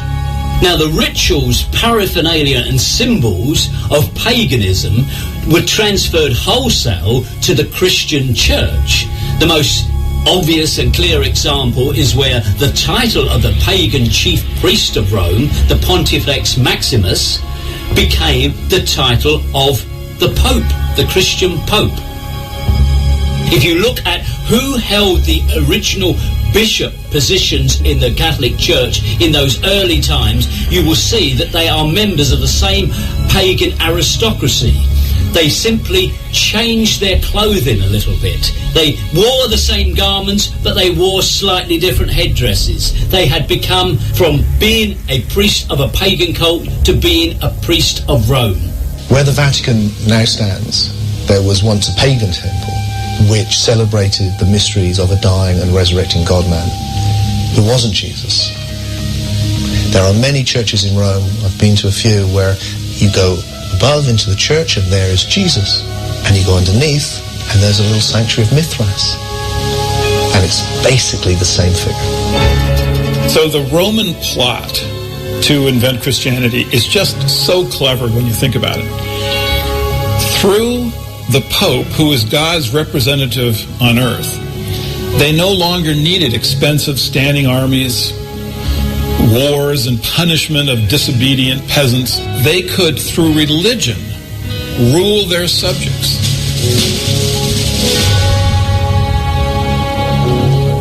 Over time, Roman Christianity propagated throughout the empire by way of the mass media of the day, the Roman roads. The Romans must have approved of this new religion because, as some scholars ask, if the Gospels really were Jewish literature about a Roman sentenced criminal, why wouldn't they have been destroyed? One of the really surprising things for me was to realize the extent of Roman control of propaganda and of literature. So that when you suddenly get all of this Christian literature arising in this period, one has to ask, well, how did that happen? The conclusion that one has to reach is that that could not have happened without some degree of complicity on the part of the Romans, so that one is led to the conclusion that the Romans must be involved in the production of this literature.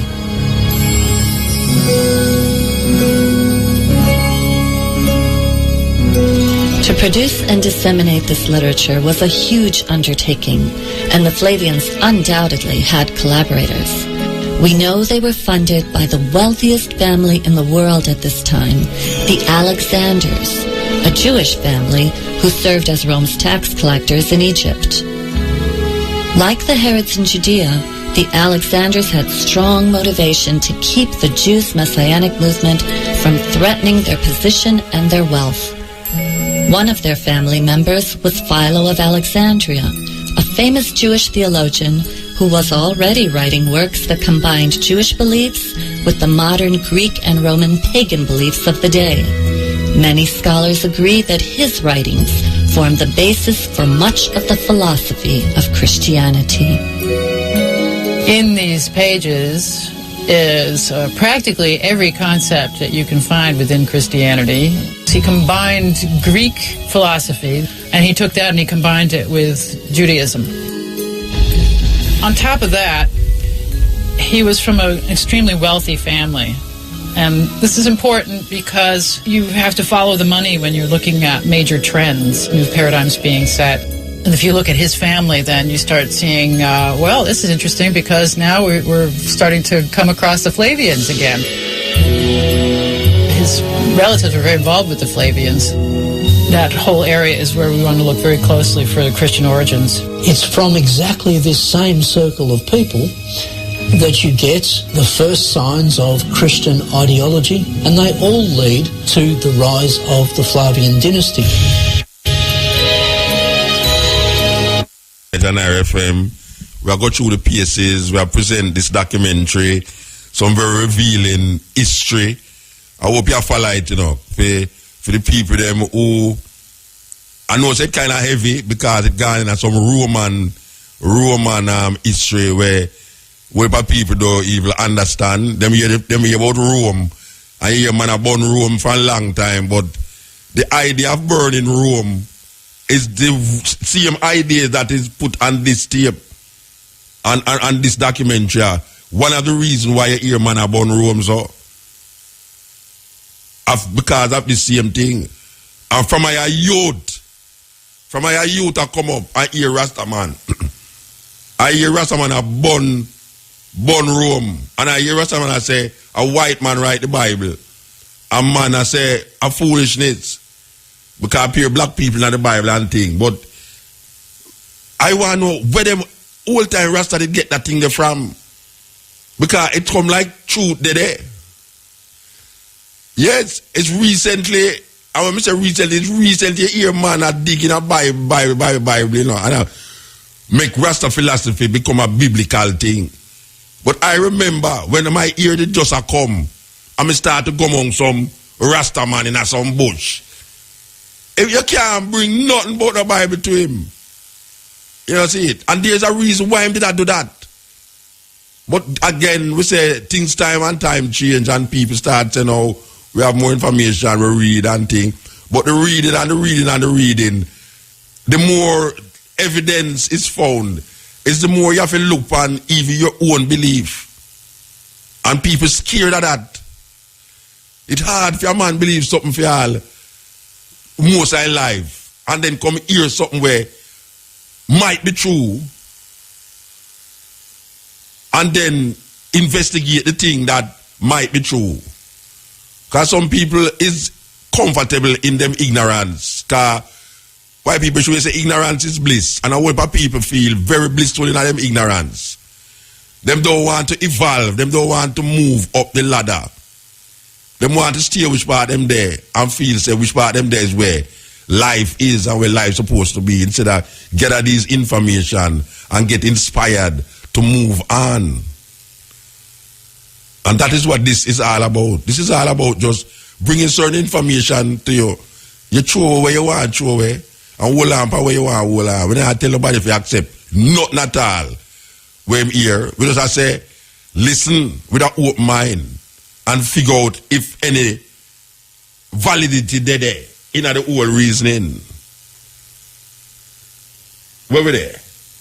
We make some error here, you know. We don't want this thing to get bungled up, you know. Be yourself, computer. How we are going to so mind yourself, you know. We not close nothing. You know, so we're going to wait till it come back. Anyway, it's now 6 minutes to 12. And we just elaborate on what we are listening to. And we are say, more time people don't hear them things at some university, you know. You hardly hear them things at the normal reggae radio station. We're supposed to play reggae. Reggae. You know, see it. You have something now where can move your mind and your thinking and make you go in your cupboard and reflect on certain things and make you look on and understand things from another perspective and know, say, where you know is just where you know sometimes. Because sometimes where you think you know is where you believe in that. And sometimes you're not really sure neither. But we say, we do these things for have another perspective. We don't want everything per radio sound same. We could take a little call before the 12 o'clock. Yes. Yes, Monta. Yeah. Hello? Yeah, man, me there. Oh, I just name of the documentary I hear too, because I'm just asleep, you know. You asleep? No, well, we not reach our fight yet, you know, but a good portion there, but if you miss the first part, you kind of miss a good part, I believe you me. But it kind of revision, so you will hear where you never hear before, you know them way there? I just want to know names and I can see my friend on the computer, on the internet. Yeah, me should tell you the name, yeah, so believe you me, something going around with the computer. Yeah, man, no, I'm not telling you the name, man. Something going around with the computer right now, though. We don't do it. Every time I do them things, something up, you know, yes. And you know, say, you could have deal computer. You're not going to make me stop playing tonight. But I tell you that, I'm here alone inside that, so you could have war with me a little more. You're going to play out this documentary. You understand? So, I will wait until it come up again. Yes, I will wait till it come up again. Believe you me, and it's taking very long to come up this time. Very long to come up. Okay. We could see what can happen there. Yeah. All right, we're going to close it, you know. We're going to close it just because it's taking very long. What? Oh, yes, anyway.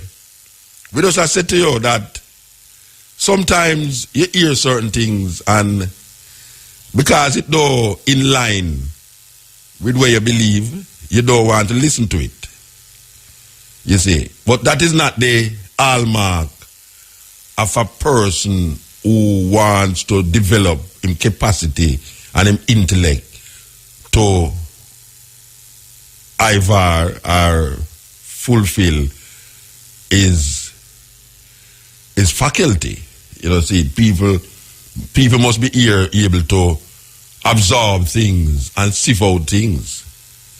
You must be able to observe things and sieve out things. And if you just can only absorb where you want to make you feel blissful, then I don't know if you say.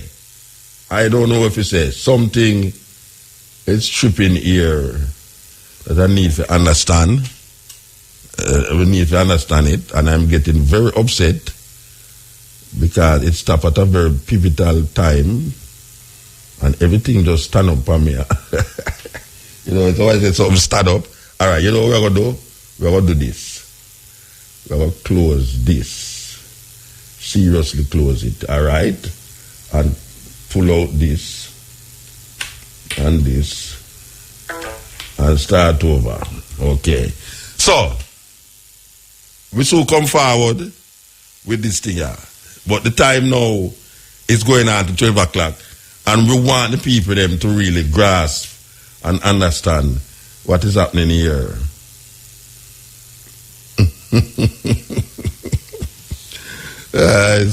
Don't be over frightened. Don't be over frightened. All right.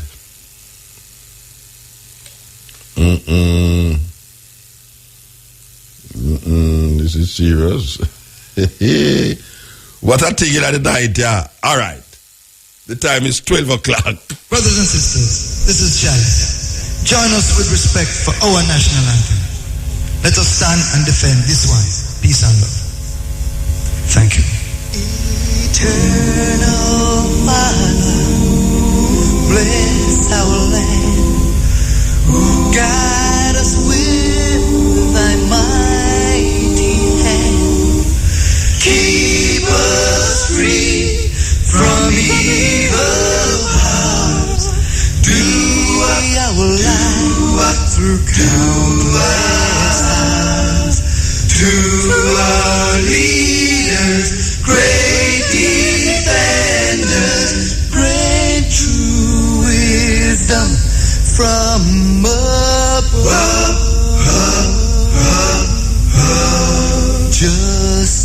Justice, truth, be ours forever. Jamaica, land we love. Jamaica, Jamaica, Jamaica, land we love.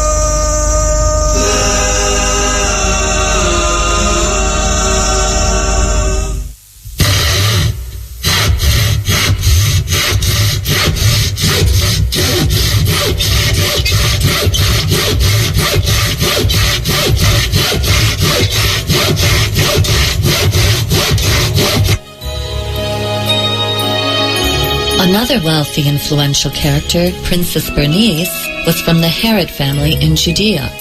She's the granddaughter of Herod the Great, a product of the Herod's intermarriage with the conquered Jewish ruling Messianic lineage. Princess Bernice appears in the New Testament, which makes her an interesting character. She had 2 or 3 husbands and then became the mistress of Titus. So you can see this again, rather like dynasty here. You know, powerful people, mixed marriages, you know, shacking up with the conqueror. And it's really where Joe Atwill takes his idea of a conspiracy to write the New Testament. But let him say it in his own words. Bernice was a Herod related by marriage to the Alexanders, and of course later she became the mistress to Titus. The fact that she was so closely linked with the Flavians shows you that the 3 families were very unified in financial, romantic, and likely theological issues. By the looks of things, this coalescence seemed to have brought about a dynamic that led to the synthesis of Judaism and paganism and eventually became Christianity. So this is a very key time period. I believe that the Gospels were actually written under the control of the Herods, the Alexanders, and the Flavians. These families had the motivation to create Christianity, and with the expertise in Judaism that the Alexanders and the Herods had, they had the actual technical ability to come up with these stories that are fulfillment of Hebraic prophecies. So it seems the Flavians had the motivation, the means, and the collaborations through which they likely constructed and began disseminating Christianity. And if our scholars are correct, one of the documents they left behind are the Gospels themselves. I began working on the study of the Gospels in the 1970s, and I look at texts in terms of how were these composed, what does understanding their structure tell you about who wrote them and why they were written. These texts were not independent Jewish texts, but they were created as literary works using classical literary models. If we expect that this is the testimony of witnesses, we've got a major problem. We actually have 4 anonymous documents. They were not written by the named people on those documents. This is simply church tradition that the Gospels are so named according to Mark, according to Matthew. So this idea that the Gospels are reliable testimony is patent nonsense. Why are the Gospels called Gospels? That's a critical question. The word gospel in Greek is evangelion, and it means good news of military victory. Whose military victory are we celebrating here in these Gospels? Well, it seems to me that we are celebrating clearly the Roman military victory, because these events, the Battle of Gadara, the Battle of the Lake of Galilee, the successful Battle of Jerusalem, these are battles that the Romans won. Why are the Gospels celebrating battles that the Jews lost if these things were written by the Jews? The fact that the Gospels are known to us in Greek and not in Aramaic or Hebrew is, I think, just evidence of their authorship. They were not written by any followers of Jesus who would have surely spoken Aramaic, and if they had been fishermen and simple folk, they would not have had the literal skills to write them anyway. If we look closely, there actually are clues in the Gospels that point to who the true authors were. A lot of the Christian literature advocates turning away from the Jewish law and obeying Roman law. Well, this fits perfectly into Roman propaganda purposes.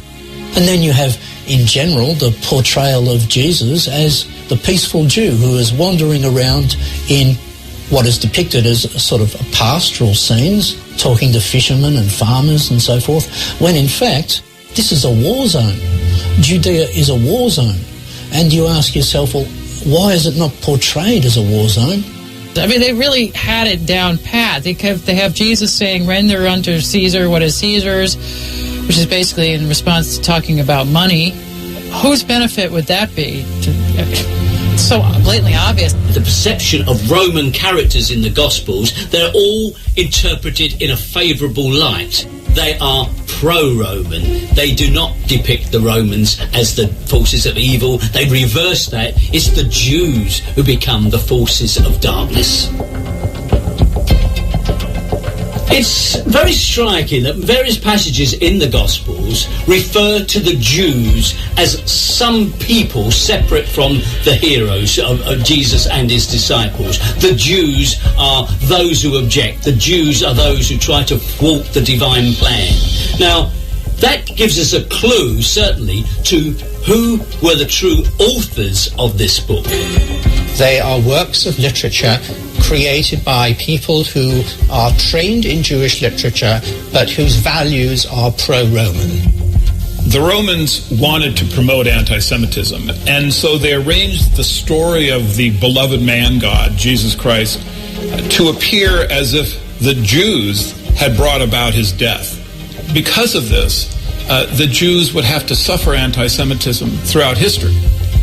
So this was a piece of work that could not have been done except by a fairly established literary team, such as the literary team that was in Rome actually writing the books of Josephus. I mean, that was written by a literary team, and it was written as one of the attempts to give prominence to the Flavian Caesars, which the Gospels also do.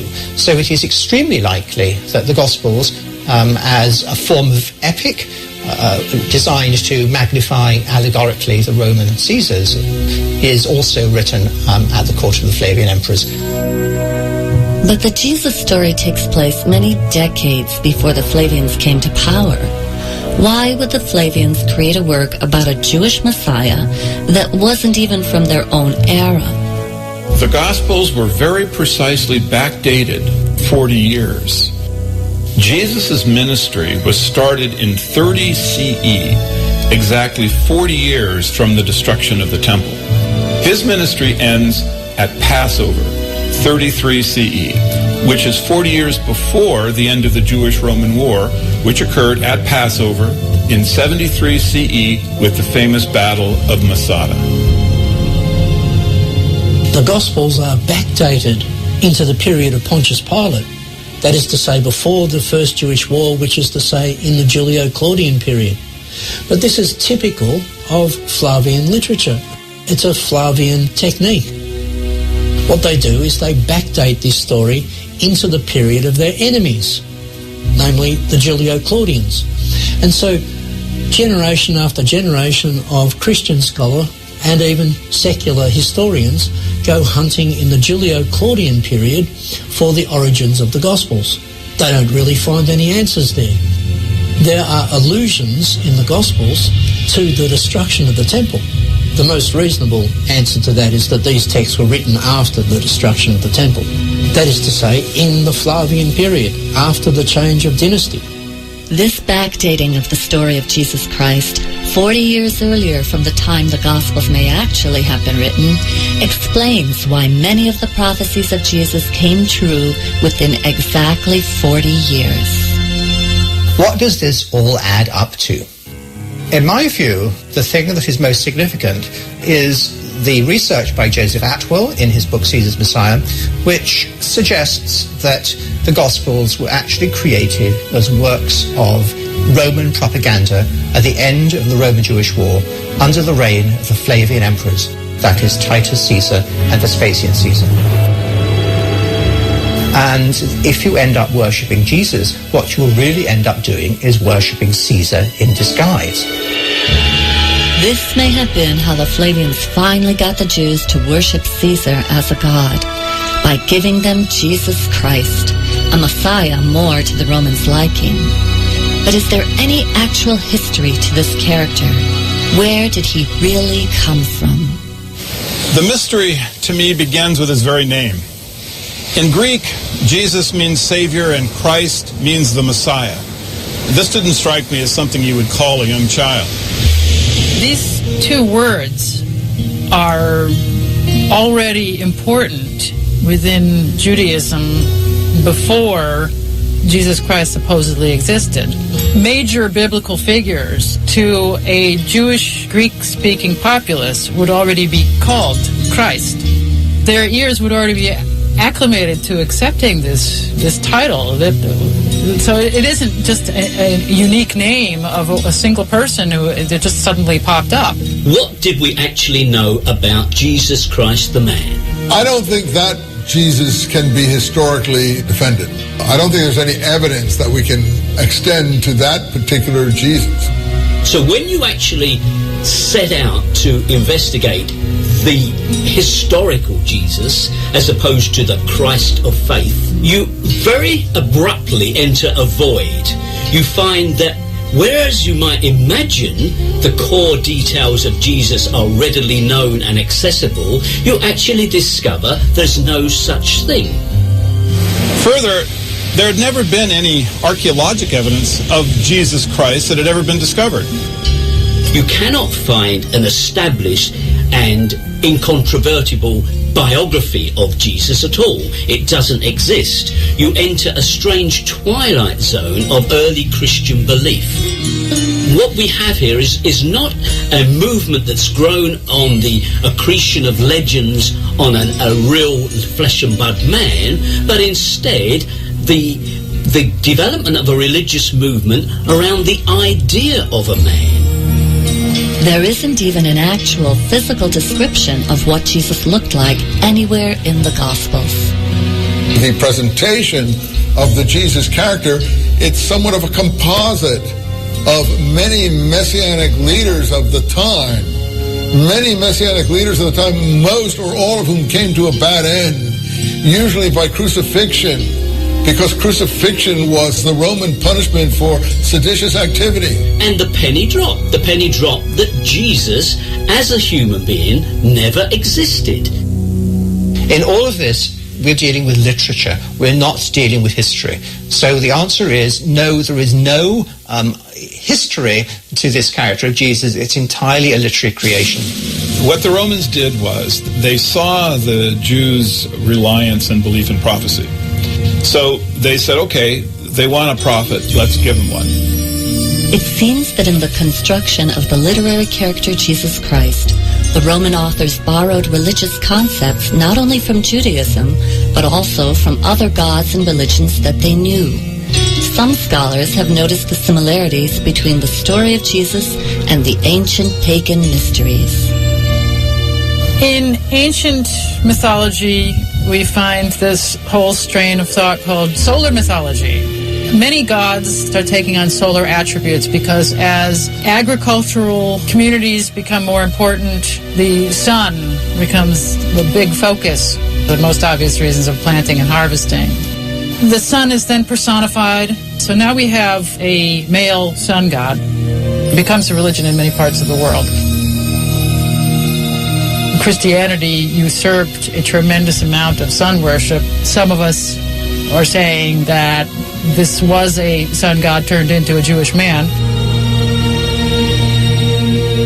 This December 25th birthday was in fact the winter solstice. This is really in fact the birth of the god of light. December 25th actually is the end of a 3-day period of when the sun stands still. The sun appears to be dying as the days become shorter, and the sun is reborn at that point. Across the ancient world, there was this form of experiential and philosophical spirituality in these mystery cults, or mystery schools. And at the center of these schools, you would find a mythos, which was an initiatory myth, a symbolic myth, which would help people who are going through the initiatory process come to this spiritual awakening, this knowledge, this what they call gnosis. And what you see in these myths is the elements that will later become the Jesus story. Let's ask the question, is Jesus developed from pre-existing literary characters?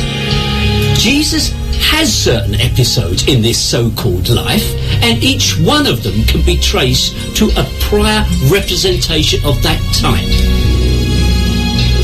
If you look at the elements which we found in the pagan mystery school myths, you find the story of a dying and resurrecting Son of God who's born of a virgin, has 12 disciples, turns water into wine at a wedding, he brings a new religion of love, is accused of heresy or of provocation by the authorities, is put to death, sometimes by crucifixion.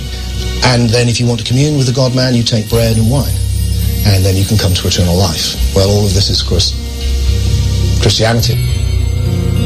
Easter itself is a long pre-Christian celebration of the resurrection of spring from the death of winter. This is an ancient shamanic rite you'll find all over the world, that you go through a ritual death where you get reborn, but you're reborn as an awake being. So you've died just to your lower nature and woken up to your higher nature.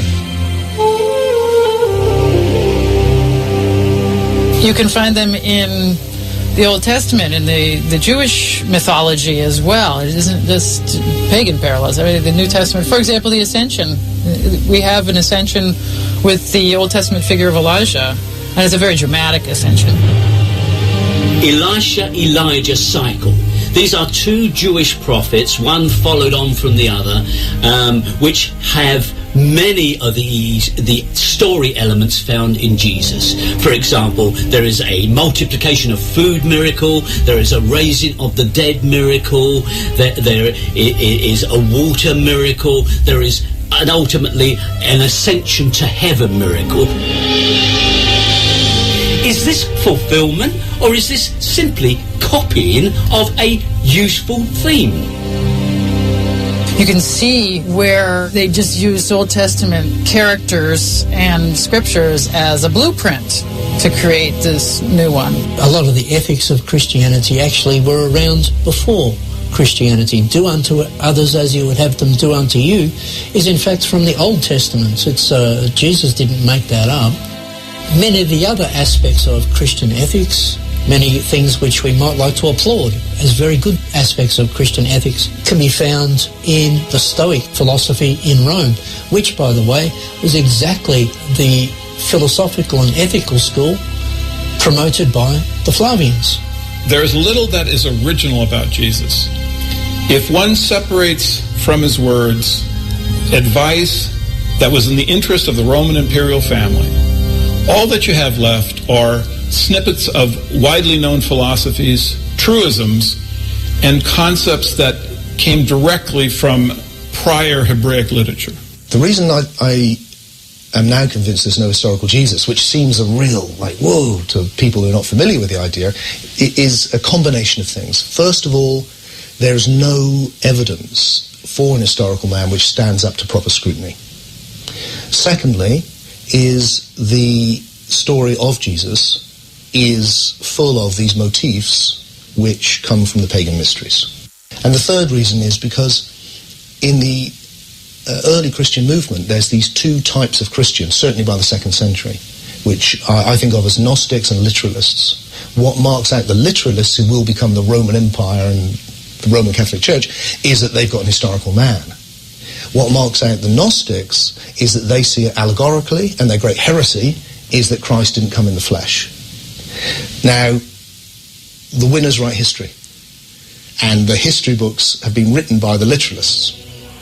And all of the tradition about the Romans trying to torture and suppress Christians, these traditions are correct. They definitely persecuted the messianic, militaristic Christians, and they certainly would have frowned on the Gnostic, independent thinking Christians, but the Roman pacifistic, giving to Caesar what is Caesar Christians, that group would have been promoted. Which makes it perfect for the Roman Empire. And it's a fascist empire. It's got a very simple message: just believe this, you don't have to transform, and you have to go through the authorities, through the bishops, through the state, ultimately. It's the perfect thing for them to pick up, and that's what they did. Our scholars agree that the Gospels are complex literary creations, drawing from both pagan and Jewish myths. But Joseph Atwill goes a step further to say that the Flavians wrote passages directly into the Gospels which show that they were the authors.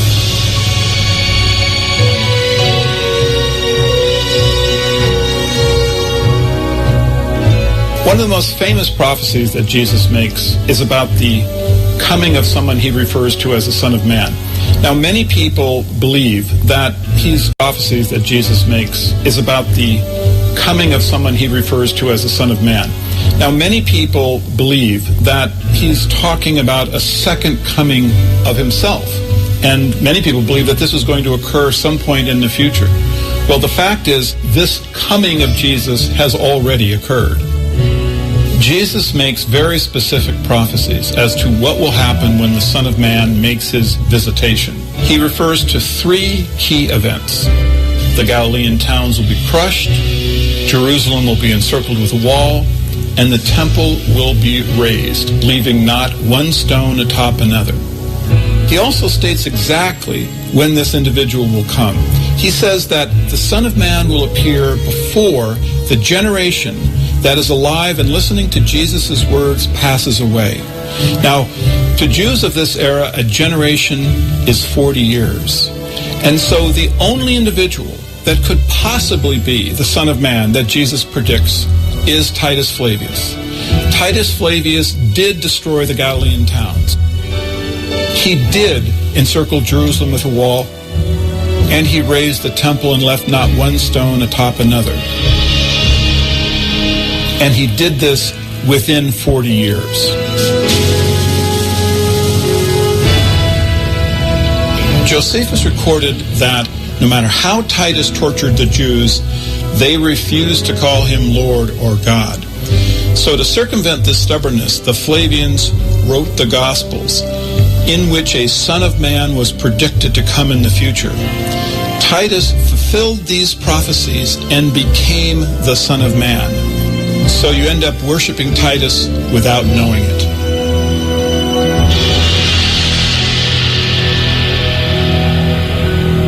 To further support his thesis that the Flavians originated Christianity, Joseph Atwill points to the Roman Catholic Church's earliest saints, known as the Christian Flavians.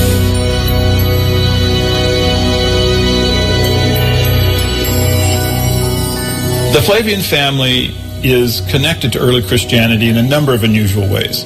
So many members of the family were recorded as having been among the first Roman Catholic saints.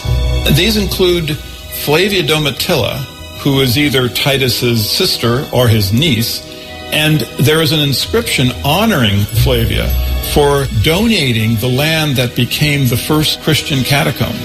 And Flavia Domitilla was the first Christian saint. Her son, Clement, is recorded as having been the first Roman Catholic pope after the Apostle Simon. In addition, there were 2 members of the Flavian household staff, Neros and Achilles. Both of them had churches named after them in the very earliest Christian diocese in Rome. There was a Christian theologian whose name was Titus Flavius Clemens, Clement of Alexandria. And he's the one who actually described the first Christian symbols. And he said they were the anchor, the boat, the fish, the olive branch, the star. And oddly, these are the very symbols that the Flavian Caesars used on their coins. The final connecting point between the Flavian family and Christianity is that in the 4th century, Flavius Constantine made Christianity the state religion of Rome. The military achievements of Caesars were important to all Romans. So certainly, the Flavian Christians, the group that the Roman Catholic Church states were the first saints of the religion, would have known the identity of the Son of Man that Jesus predicted, who would crush Galilee, encircle Jerusalem with a wall, and raise the temple, was Titus Flavius. So it seems if a person knows how to uncover them, there are actually many clues pointing to the Flavian origin of Christianity. And perhaps the most intriguing one that Joseph Atwill uncovered is a secret code the Flavians used in their documents, which enabled him to make his startling discovery. So the Romans had the Jews' scripture locked up inside their imperial court, and they studied it. And what they discovered was that there was a unique literary code hidden in the text. This hidden code, which was common in Jewish scripture, was used by the Flavian literary team to place passages into the Gospels that had to be deciphered to be understood. This hidden literary technique is known as typology.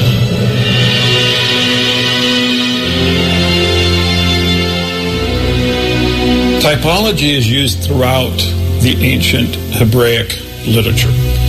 And it's a genre that is really no longer understood or used today.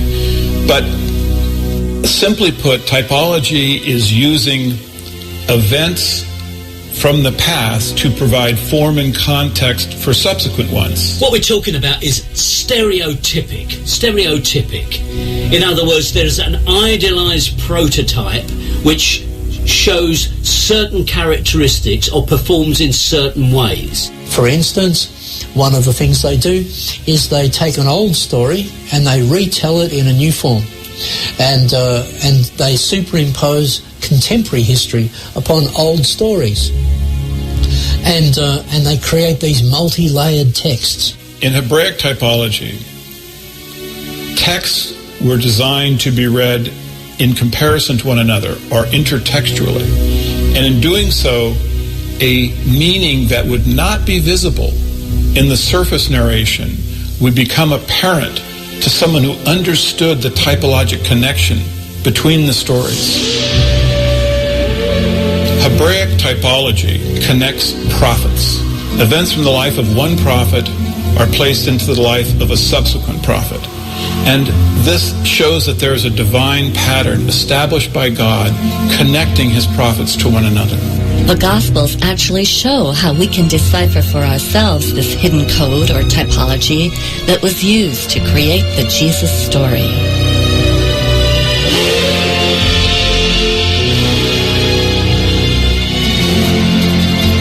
At the very beginning of the Gospels, there's a primer of this typology. What the author of Matthew has done is take events from the Old Testament and place them into the life of Jesus. These events occur in the same sequence in the story of Jesus as they occur in the Old Testament. Numerous Bible scholars had already identified the following parallels. Both stories have a patriarch named Joseph who travels from Israel to Egypt. A ruler who massacres innocent boys. A divine character who states that all the men are dead who sought your life. And then a return from Egypt to Israel. This is followed by events which have passing through water. In the Old Testament, the Israelites passed through the Red Sea. In Matthew, Jesus is given a baptism in which he passes through water. We then travel into the wilderness. The Israelites are in the wilderness for 40 years. Jesus goes into the wilderness for 40 days. Finally, we have the three temptations. In the Old Testament, we have the temptation by bread, the statement, do not tempt God, and the commandment to worship only God. These appear again in Matthew, where Jesus is tempted by bread, tells the devil, do not tempt God, and instructs him to worship only God. Therefore, when you compare the life of Jesus with the life of Moses, you see a linkage that shows that the character in the Gospels was divinely connected to the character in the Old Testament. The life of the first Savior of Israel, Moses, foresaw the life of Jesus, who's now claiming to be the next Savior of Israel. To understand the rest of the Jesus story, his adult ministry, we simply need to know that the same system of parallel names, locations, and concepts occurring in the same sequence was used to connect Jesus in the Gospels to Titus in the works of Josephus. Our scholars explain this gospel typology in the following 3 examples.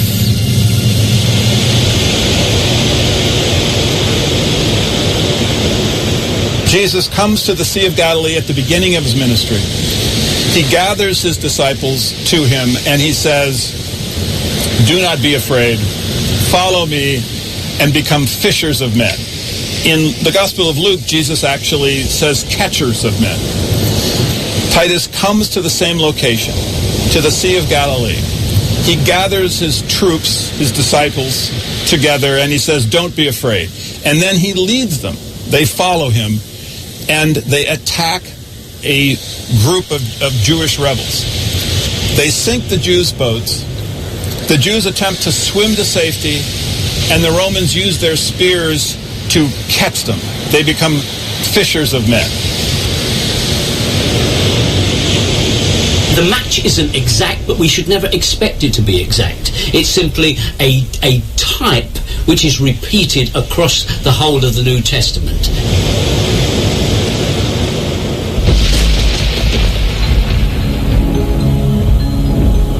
Jesus is constantly dealing with devils. Josephus also deals with devils, but Josephus defines who these devils are. He states that the devils are those individuals who have a rebellious spirit and rebel against Rome. At Gadara, Jesus encounters one man who has a legion of demons inside his mind.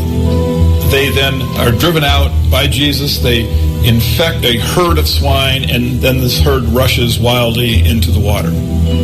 This is a parallel to Titus's battle at Gadara, where one individual infects an entire legion of Jews with his demonic spirit, and then that group in turn infects another group, and this combined group is driven by the Romans into the sea. What's being suggested here is that this story that you find in the Gospels is in some ways sort of like a grim parable about that military event. It's sort of like a bit tongue-in-cheek, I think. The Romans had a vicious sense of humour like this, a very black sense of humour.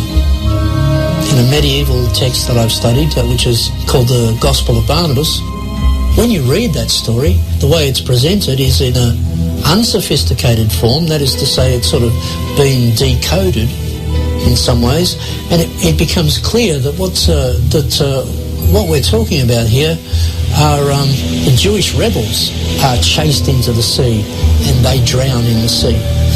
In the Gospels, these are presented as pigs. This is once again a very dark, black sort of Roman sense of humour.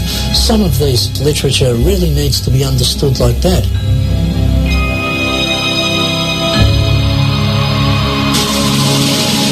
In Josephus's biography, he describes when he was in the entourage of Titus during the closing stages of the siege of Jerusalem, he chanced upon 3 of his friends who were being crucified. And he pleaded with Titus for their release. And Titus gave that permission, and the 3 figures were removed from the cross. 2 of them died, and 1 revived. Now, if you're looking for a stereotypic example of how some idea was floated into the mind of someone writing the Gospels, that is a pretty clear example. It's certainly a strange occurrence that we find such an incident in the works of Josephus when it shows up in such a dramatic form in the Gospels. In the Gospels, Joseph of Arimathea asked the Roman commander to take Jesus down from the cross. In Josephus's history, Joseph Bar Matthias asked the Roman commander to take someone down from the cross. Arimathea is a pun on Josephus's last name, Bar Matthias. When you read our sources really carefully, and you have to do it really, really carefully, because they didn't spell it out for us. It's effectively very well hidden. We have to understand that our literature, a lot of our literature, is essentially propaganda. The Romans are not writing objective history, and all of our literature has been through Roman filters. Perhaps that's the significance of the Dead Sea Scrolls, that this is literature that hasn't been through the Roman filters. It's important to realize that Josephus wrote in an era when allegory was regarded as a science. Educated readers were expected to be able to see another meaning in religious texts than the one that appeared in the surface narration. We're dealing with Roman literature on the one hand and Jewish literature on the other, and it has to be said that in both cases they're much more sophisticated, much more multi-layered and elusive and much trickier than modern readers suspect. No, it's not a simple literature. It's very, very complex, allegorical literature that indulges in the literary games that the Romans played. The more you understand about Roman literature in this period, and then you place the Gospels and other Christian literature in that same milieu, you can start to see the games that are being played in that literature. Now, these parallels have been seen by other scholars. But what they failed to notice is that they occur in the same sequence, and thereby they create a typologic pattern. The Flavian thesis, it's trying to read these texts in context, because in any given text, you've got the text in the first instance, and then you've got the context, the environment in which it happens, and of course in all of these texts also you've got a subtext. So you've got text, context and subtext, and you have to be able to read all of those things. And unfortunately, many religious people who are coming out of seminaries, who are coming out of religious colleges, they're just not being trained in this sort of level of reading. They're instead being trained to just read on one level, which is a literal level. And I think that that's very unfortunate, and that really needs to be challenged. By studying the multiple layers in these ancient texts in the original Greek language, Joseph Atwill was able to discover not just a handful, but over 40 typological parallels between the Gospels and the works of Josephus, which show that the ministry of Jesus Christ followed in exact sequence the military campaign of Titus Flavius through parallel names, locations, and concepts.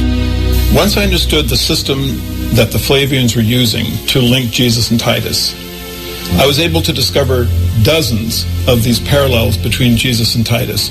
And what was amazing is that they occurred in the same sequence. And this simply proves that this was deliberate, that these unusual parallels had been created by the Flavians as a signature. It is their way of telling posterity that they authored the Gospels. These parallels are the Flavian signature of the Gospels.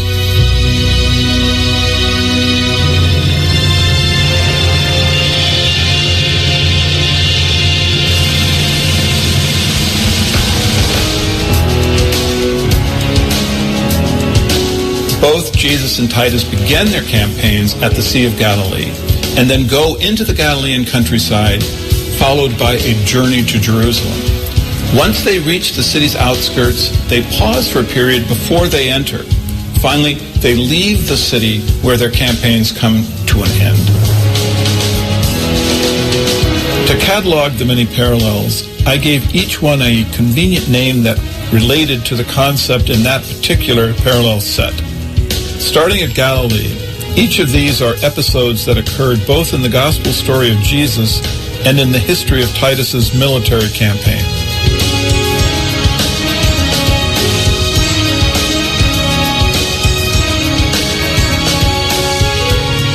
Both Jesus and Titus journeyed to Jerusalem, each sending messengers ahead to meet him when he gets to the city.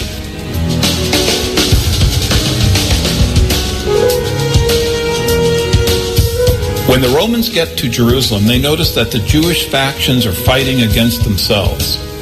At this point in the Gospels, Jesus talks about a house divided against itself cannot stand.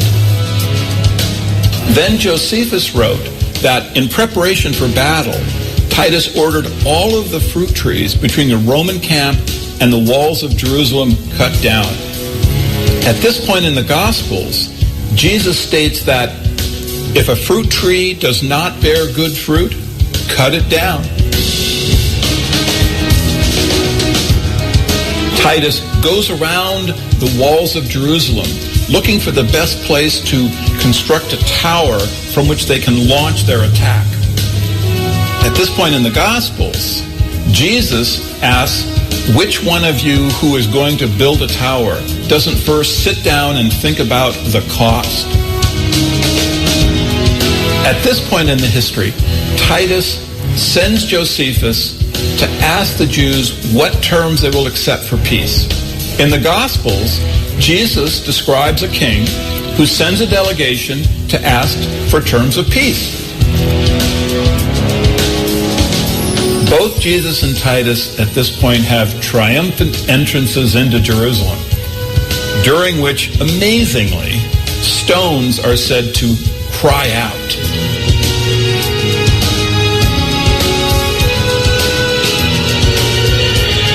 Each then drives a den of thieves out from the area in front of the temple. This is followed by Titus encircling Jerusalem with a wall and Jesus predicting that Jerusalem will be encircled with a wall. Because of the wall, starvation sets in Jerusalem. Josephus wrote that a woman named Mary, who called her son a myth for the world, slayed him, ate him, thereby turning him into a human Passover lamb. In the Gospels, we now have the Last Supper. Jesus tells his disciples, "Take, eat, this is my body, this is my blood," thereby turning him into a human Passover lamb. Here, then, is the Flavian signature of their authorship of the Gospels. You can see the fingerprints, that they've left their fingerprints all over these texts. You can start to, as it were, decode these texts and start to arrive at some really startling conclusions about how early Christianity first arose. Our scholars have shown that the Gospels were not the product of primitive Jewish fishermen. Rather, they are a sophisticated literary work combining religious ideas of the day with Roman political perspective and power. Joseph Atwell's research reveals that reading the works of Josephus concurrently with the New Testament shows that the events of Jesus' life were not historical, but rather all of them are dependent on the events in the military campaign of Titus Flavius. Jesus Christ was an allegory for the Roman Caesar Titus, the Messiah of the Roman Empire, the Roman son of a god that Christianity was set up to worship. I certainly don't want to undermine the positive things in Christianity. I'm happy to admit that there are positive things in Christianity and in other religions as well. What's at issue here are the historical claims of these religions. Traditionally, religious dogma has forbidden the examination of historical discoveries or the inclusion of certain scientific findings in their teachings, asking their followers instead to blindly believe as they say, not as the objective facts may show. We live in a time, perhaps it's a new intellectual renaissance, which is getting fed up with many of the structures that we live with and which is recognizing major frauds at the heart of our financial markets and the heart of our industry, and the plug is being pulled on them. And my view is that we have yet another fraud, the biggest of them all, and it's a fraud at the heart of Christianity. And it is a time for whistleblowers to come out and to make this information available not just to scholars in academic journals, but to have it widely available to anybody who wants to know. It's helpful to hear a wide diversity of voices in order for people to arrive at their own conclusions, and the theories brought forth by our scholars are a part of that diversity. When they hear that the Jesus story is a myth, people feel that you're taking something away, but you're really not. You push people and you go, why do you believe in historical Jesus? Often people will go, well, you know, the Bible or something. But when you go, well, have you studied it as an historical document? Have you looked at the evidence? They'll go, well, no, I haven't. So that's not the real reason. The real reason when you push people is, well, I have a relationship with Jesus. I have a personal relationship with Jesus, and that's what I don't want to lose. And that's a really good reason to be a Gnostic and a really bad reason to be a literalist. The Gnostics, as well as pre-Christian pagan mystery schools, believed that the myth of the dying and resurrecting God-man was an allegory to be used for personal growth, to die to their lower nature and arise to their higher nature. The literalists took control of the original myth and shaped it so it would take the power away from the individual and place it into a central authority. Rediscovering the original myth gives people the freedom to choose the beliefs that truly serve them. Okay, some Christians have developed their personal faith to the extent that Christ is this energy or force or power within them. This is how they have interpreted the story now. The story has become again what it actually began as, an allegory. I have no issue with the Christ within. I have an issue with the church militant. What threatens humanity is organised, regimentized religion on the march, taken so seriously that you will act out its worst precepts.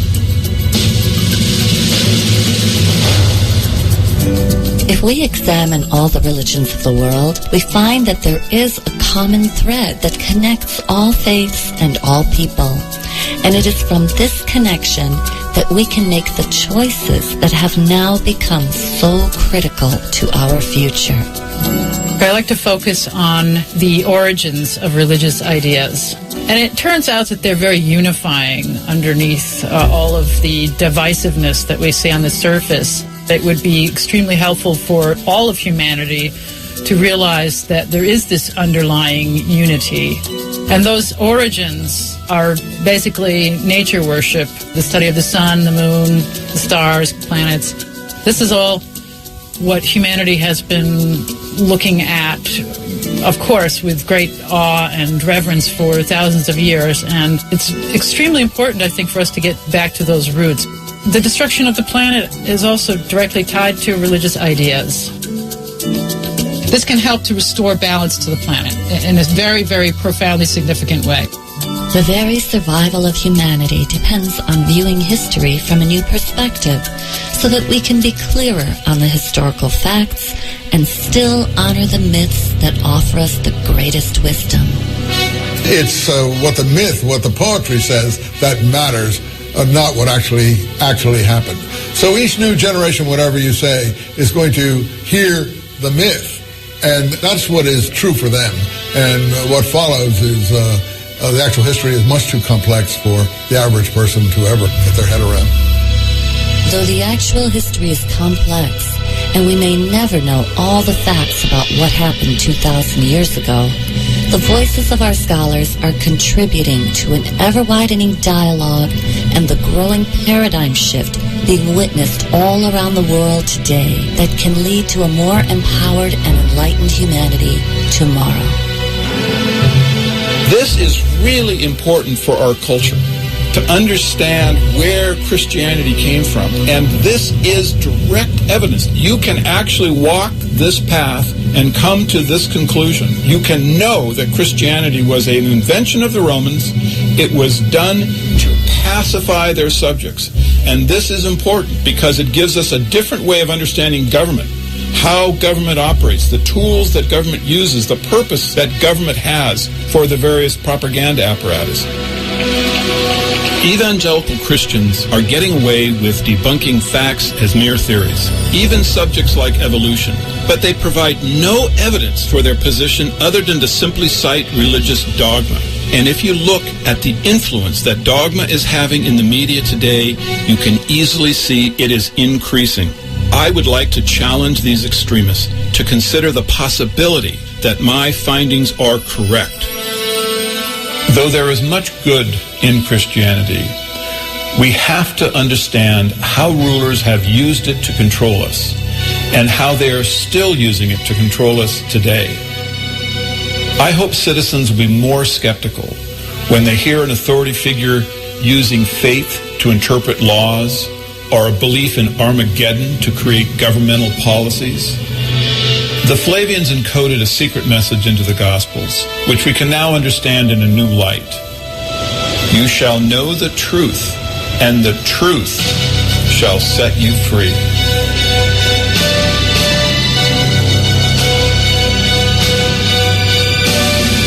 REFM, thought-provoking, always smoking, lyrics like a bazooka.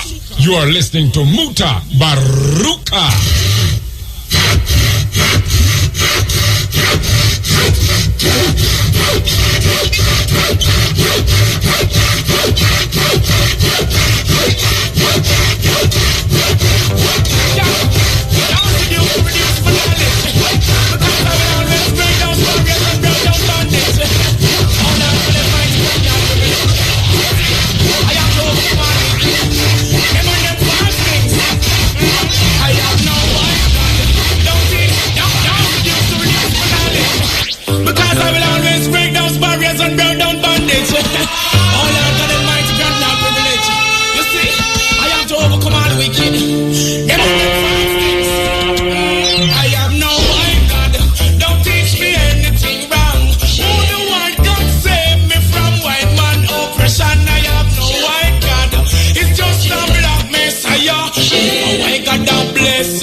I tell you,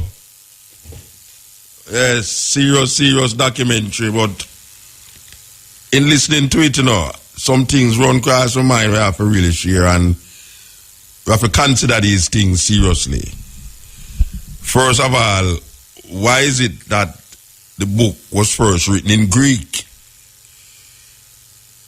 How is it that a group of people, a group of fishermen, we suppose, and we know fisherman is like man we have fish, them don't have no big education to go write in classical English language.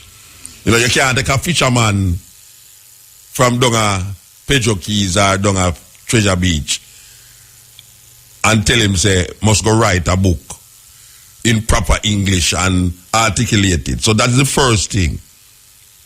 The next thing, hold on. Yeah, all right. The next thing is that if a man read Paul, who is a Roman citizen, we have to remember that, change his name from Saul to Paul. Why is it that him change his name from Saul to Paul? And not only that, why is it that him spend so much time trying to discredit the Jewish tradition? That in most of him writings, him try to discredit the Jews or the Judaism by including other things like, for instance, circumcision is not one of flesh but is of heart. There is neither male nor female, Jew nor Gentile in the Lord's sight. All of these terminologies kind of really questionable. Why spend so much time trying to discredit Jewish tradition? And not only that, no. Can you have a part that where Paul say, does not nature teach you for a man to have long hair? I mean, nature teach you that, according to him, that man mustn't have long hair. Why would Paul, coming from a tradition where, say, Samson and all the judges of Israel, them ear was long, and it is a Roman ear that them charting. The Romans never used to keep long hair. It is the Israelites, the Jews, the Israelites used to have long hair. That Paul come now and say, long hair is a shame. You must cut your hair. And then the next thing is that if you realize it, with the story about Herod and the crucifixion of Jesus, you must realize all the blame went upon the Jews. That Herod never gave up Jesus for no crucifixion. And Herod looked upon the Jews and said, do whatsoever you want. And them say, crucify him. Crucify him. So right away, that stigma upon the Jews is there. That is them kill Jesus. These are some things to look upon. Paul, a Roman citizen. Most of the books in the New Testament was written by Paul. And Paul spent a lot of him times writing to the churches of Europe, mostly in Rome, if you look on all of the places where I write to cities that was under the Greco-Roman influence. And him trying best to change up everything that was from the Israelite tradition. Something to think about. Yes. Continue. Yes, Muta. Yeah. I'm back. Yeah. As I say, I'm calling from England, yeah? Okay, a different subject this now. All right. Yeah. Right. Now, I'm a Jamaican, yeah? Yes, sir. Right. I also have a British passport. Right. When I come to Jamaica on my Jamaican passport, no guy can stamp my passport and give me any time that me have to leave Jamaica. Yeah. Right. When you go to Africa on your British on your Jamaican passport, they give you time to stay in Africa, right? Right. So does that make you an African? Because, you know, how can people stamp your passport and give you time that you have to leave your land? How's that? Because man make laws to satisfy them own geographical locations and area. But that not say you're not African.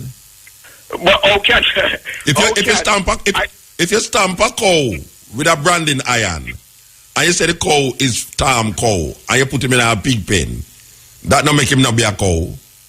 Muta, we're talking about human being. We're not talking. No, but that's similar to me a drawbridge. A cow born in a pig pen is still a cow. But I just demonstrate to you that when I come to Jamaica, me hear where you say, because he's a Jamaican by nationality and birth. Right. Yeah, you're not born in Africa to be an African. But I just demonstrate to you that. So what you say? Right. What you say? So what you say? I'm saying to you that, you know, you are a Jamaican. By nationality. Yeah, you're a Jamaican. But person. African by race. It's only one nationality you have. Yeah, but Jamaican. African by race. Bridget, I don't know. You have a British passport? Yes, sir. What is the purpose of the British passport? Well, because I live here nearly all my life. So what the British passport tell you that you are in the British passport? I'm a British citizen. Okay, but you never born there? No, sir. But you become a British citizen with a passport? Yes, sir. All right, all right. So now, why can't I go to Africa and because of the last day them say you can't stay more than 6 months and then now that make me not an African? Why am I not an African? Because certain countries have certain laws that say you can't stay if you're born in our next country, whether it's African or not. If you're born in a Jamaica, Trinidad or so, and you go to Africa, and them have a law say, boy, if you're born in a Jamaica, you have to stamp your passport for 3 months. If you're born in a Jamaica, how come you have a British passport that is a Jamaican and still call yourself British? No, I have a British passport. Yeah, and you say you're British, right? Yeah, because you have a passport. Because you have a British passport, it's British. Listen, I cannot be two persons at the same time. Yeah, but don't use British. Are you British? Muta. Are you a British citizen? Muta, tell me finish. Yeah, tell me that already, man. You say you're born in a Jamaica, he's a Jamaican. Yeah, me ask if he's a British citizen. Are you a British citizen? Yes, I am a British citizen. But you never born there. No, sir. Yeah, but the passport make you be that. Yeah, by then you don't find that ironical. You don't find that ironical that a piece of paper can make you be something that is not. By length of time that I've been in the country. Yeah, it no matter. I am saying that you get a piece of paper. I know people born there. I know people there in England. Right. Long and them do have a British passport. They in England. Yeah. So I know people go to Africa. I know people who live in Ghana and go to next country in Africa and get time they fi stay there and them have to left go back to them country in Africa. So rather them are not African. Yeah, but when I so chew them guy. No, I'm not talking about no guy, I say. Because if a man left it's 53 country in Africa, and if him left one of the country them and go to a next country and them give him 3 months in another country, the reason so him not African because him get 3 months in the next country in Africa. He was born in the African country. Yeah, but so you have to born in Africa to be African. Yes, sir. That is your interpretation of being an African. Well, you get. All right, so may I ask you a question now? You have to born in China. You have to born in India to be an Indian. By birth, yeah. So you're a West Indian? I just told you I was born in Jamaica. So may I ask if you're a West Indian? Yes or no? You're a West Indian? Well, it's quite obvious if I'm born in Jamaica. Then you become Indian? You become Indian? You don't look like the people them who come from India. Brethren. You become an Indian? You become an Indian? Muta. Yes. It's a name. Given it's a name that the British named the place. The people. All the people them who come and Jamaica as slave become Indian. Well, my understanding to that is that when this man was navigating, Christopher Columbus. Yes, so you know find it funny that you as a Jamaican who don't come from India prefer to say you're an Indian than say you're an African who you know to your ancestors who make up the population of Jamaica come from Africa. Muta, I just told you that I am a Jamaican. Yeah, but I'm saying that your ancestors who make up Jamaican population, the majority of them come from Africa. Yeah, but Muta, you know, if they give it out visa to go to Canada, America, and England, and Nigeria or Ethiopia. Everybody that take the Canadian visa. Exactly. So may I ask you a question now? You have to born in Europe to be a European. By nationality. No, I ask you a question. When I don't tell me about by nationality, does someone have to be born in Europe to be a European? By nationality, Virgin. I just told you. All right, somebody have to born in a China to be Chinese. Muta, we're talking about. Somebody have to born in a China to be a Chinese. Answer me, man. We're talking about America. We're talking about. Somebody have to born in a China to be a Chinese. No, you say we are not African. You say Jamaican people are not African. That's what you say. I am not an African. Then me not say, but you don't sound like an African to me. You sound like some Neanderthal. Muta, you sound like a Neanderthal, eh? That is rude. I mean rude. But you are rude. But you get rude too because you are. I just told you that I'm not an African. You say you're an Indian. You say you're an Indian. You say you're an Indian. You accept yourself as an Indian. You accept yourself as an Indian from a mistake where a European tell you say you're an Indian and you accept it. All right. You're a Neanderthal. All right. You love Africa, don't you? No, me say you're a Neanderthal. I heard that, but I'm asking you, do you love Africa? Yes, I love Africa. What happened? All right. Why will you not leave Jamaica and go home to Africa? I mean, go home to Africa. What? You just told me that you love Jamaica. You love Jamaica.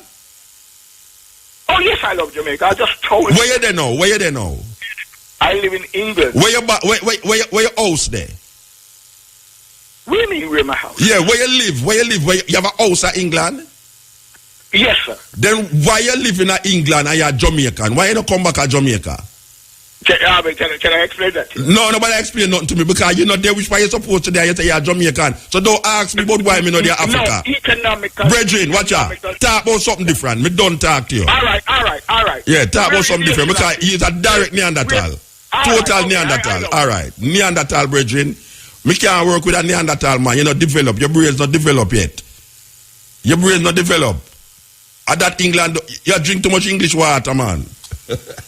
English water, believe you me, English water have a way for play upon your brains. You need to come figure it out. 54 Fox 971-5432. It's a girls' affair, but you're all invited there as the CONCACAF Under-17 Women's Championship rolls into Montego Bay at the Montego Bay Stadium, October 30 to November 9. Come cheer on the young reggae girls as they match skills with the best from our region, vying for a spot for the FIFA Under-17 World Cup. Game times 3:30 and 6 p.m. Admission free. Sponsored by Digicel, Jamaica Tourist Board, the SDF, IFM, Water, and Quartz Jamaica Limited. Where's cutting edge? How would the man come and disturb the program? When I come disturb the program, interject something we not talk about. No, we not talk about that. There's something there. Not saying that we have to talk about where we just know, but where him come from? Out of the clear blue. Brethren, you know the cold too long, man. Believe you me. You know the cold too long. It'll freeze up your brain. It's either it freeze up your brain or you drink too much of the water, man. You drink too much of the pipe water up there. Trust me. do not drink the water in England. Palm oil coming through. This is the cutting edge. I understand how we just watch out. It just come up to the program just out of the clear red. Because the man is a contrite spirit in the verseness of even spirituality. It's like them just sending. It's like them sending to reverse the program where we are dealing with. That's right. One of the man we make all the minister of justice say we want a divine intervention. Because we want a divine intervention into nationalistic fools like those. Yeah. The man is born in Jamaica. Has no African roots because none of his parents have never come from Africa. Europe then come from, so him end up in England, loving Jamaica, having a house in England, and wanting now people of understanding mind to listen to his stupid hypocrisy. Man, if you want to catch him by his nose over the rail and draw that brute out of England and put him in some space, man. Because him have no origin, not even England don't want him. He must be there in England because nobody not notice him. I tell you. I like a banana boat, man, that you know, man. Banana boat opportunist, bridging anyhow. We're not going to waste time on him. Yeah. What I am hoping is that when these little nationalistic fools come on the radio, because right away a little young girl sit down there listening to this program and you hear her argument to me. But that the man they come in like him never learned nothing at school. And so right away in this man a youth mind and they are conscious, intelligent, mind forecasted youths who are listening. I wait the whole time I look at nationalistic. And the car done. And the car done. You keep the strength. You keep the strength. Blessed man. That program is not easy, the Rasta. Imagine me diligently there for about 2-3 hours. I talk about that special subject. I was at a clear blow. With nothing. A man just come with a total different argument. And the argument we come with is just like, why them thing? We don't know. I'm glad to be on that program. Every time I sit down and get hold and can't walk and can't say, I have to write my memoirs. I have to write about all them things. I don't believe me.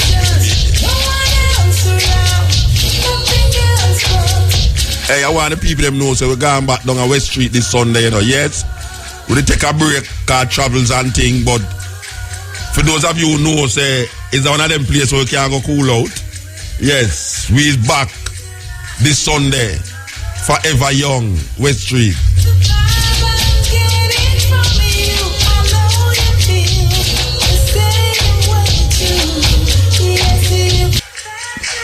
Cutting Edge. Good morning. Good morning. Otep and Madupwe. The rain woke me up, so I rain out there? Well, in Portland anyway, we had rain. Okay. Maybe about an hour ago or so, and so I came in late. So I don't know. Is this the new evidence that some scholars in England say they have found? Yeah, Artwell. Yeah, Joseph Artwell. Yeah. Okay. Finally, I hear it. Thank you. Oh, you was listening? Okay, give time. Yeah, no, the rain woke me up. That's how I hear it, because I went to sleep with the radio on, but, missed the first part, so that's how come I didn't know. Okay. I'm thankful for that. I hope you play it again some other time in the future. and not to belabor the person who called. Yeah. If people would just think of it, Chinese men, whether they're born in Jamaica or anything around the world, never have to defend, men and women never have to defend who they are. Indians never have to defend who they are. Europeans never. Just we as Africa, is something wrong with us. Not only that, they make we call we say things that we are not, like him knows an Indian. I don't understand. I ask people all the time when they give me that argument, does a Chinese born in Jamaica, 6 generations from the first one that came from China, does he change from being Chinese? They tell me no. I said, does the Indian? No. So, but also, how does the African, does he change? Yes. They cannot understand. We don't want to be who we are. It's amazing, and I think it would serve us good to talk about what race really means. The reality and the fallacy of race, because some people just can't get it. Right, deep man. I thank you again. Put it on another time so I can hear the whole thing. All right, Mama. God bless you. And we're still working on the beach, on the Winifred Beach. So all right. Yes. Very important. All right. Yeah, so take it easy. God bless you. Yeah. Okay.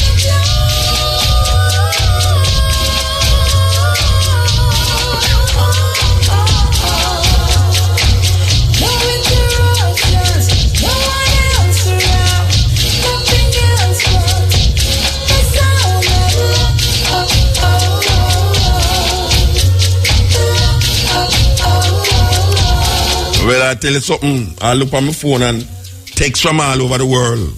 When I say all over the world, I mean literally text from all over the world about the documentary we just played a while ago. Yes. Cutting edge. Blessed. Yeah, blessed. Okay. Come on. I have a couple of questions to ask tonight. About the Pastor Reagan or Pastor the other day. Pastor Reagan, yes. By the way, over here, say, I forgot to ask Matthew this. Yeah, sorry, Bridget. Yeah, when say, like, no story in the Bible or real, or nobody in the Bible. Because you can't find Jesus' grave. No history. Yeah, there's no historical evidence that can be found of a physical Jesus Christ. Yes. Yeah. So, a man know, like, His Majesty from the line of David. Yes. And David in the Bible. Yeah. So how would I say His Majesty now? Through the line of Sheba?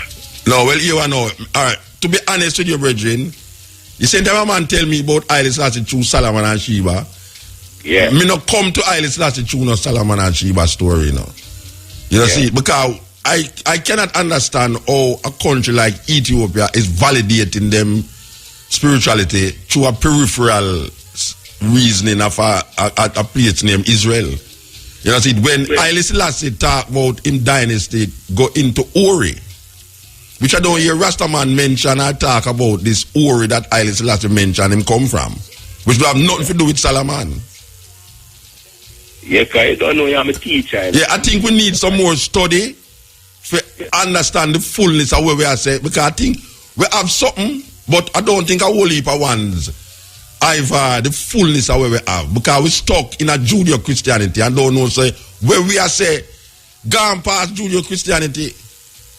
Yeah, because even in the Bible when Sheba go visit Solomon. Go visit see her, as Dr. Bednar say, our bodyguard bigger than Solomon army. Everything, but not only that, we kind of negate the religion of Makeda and fall upon the religion of Solomon because of the priest tradition in Ethiopia that facilitate the Solomonic thing rather than facilitate what the woman worship in Ethiopia itself.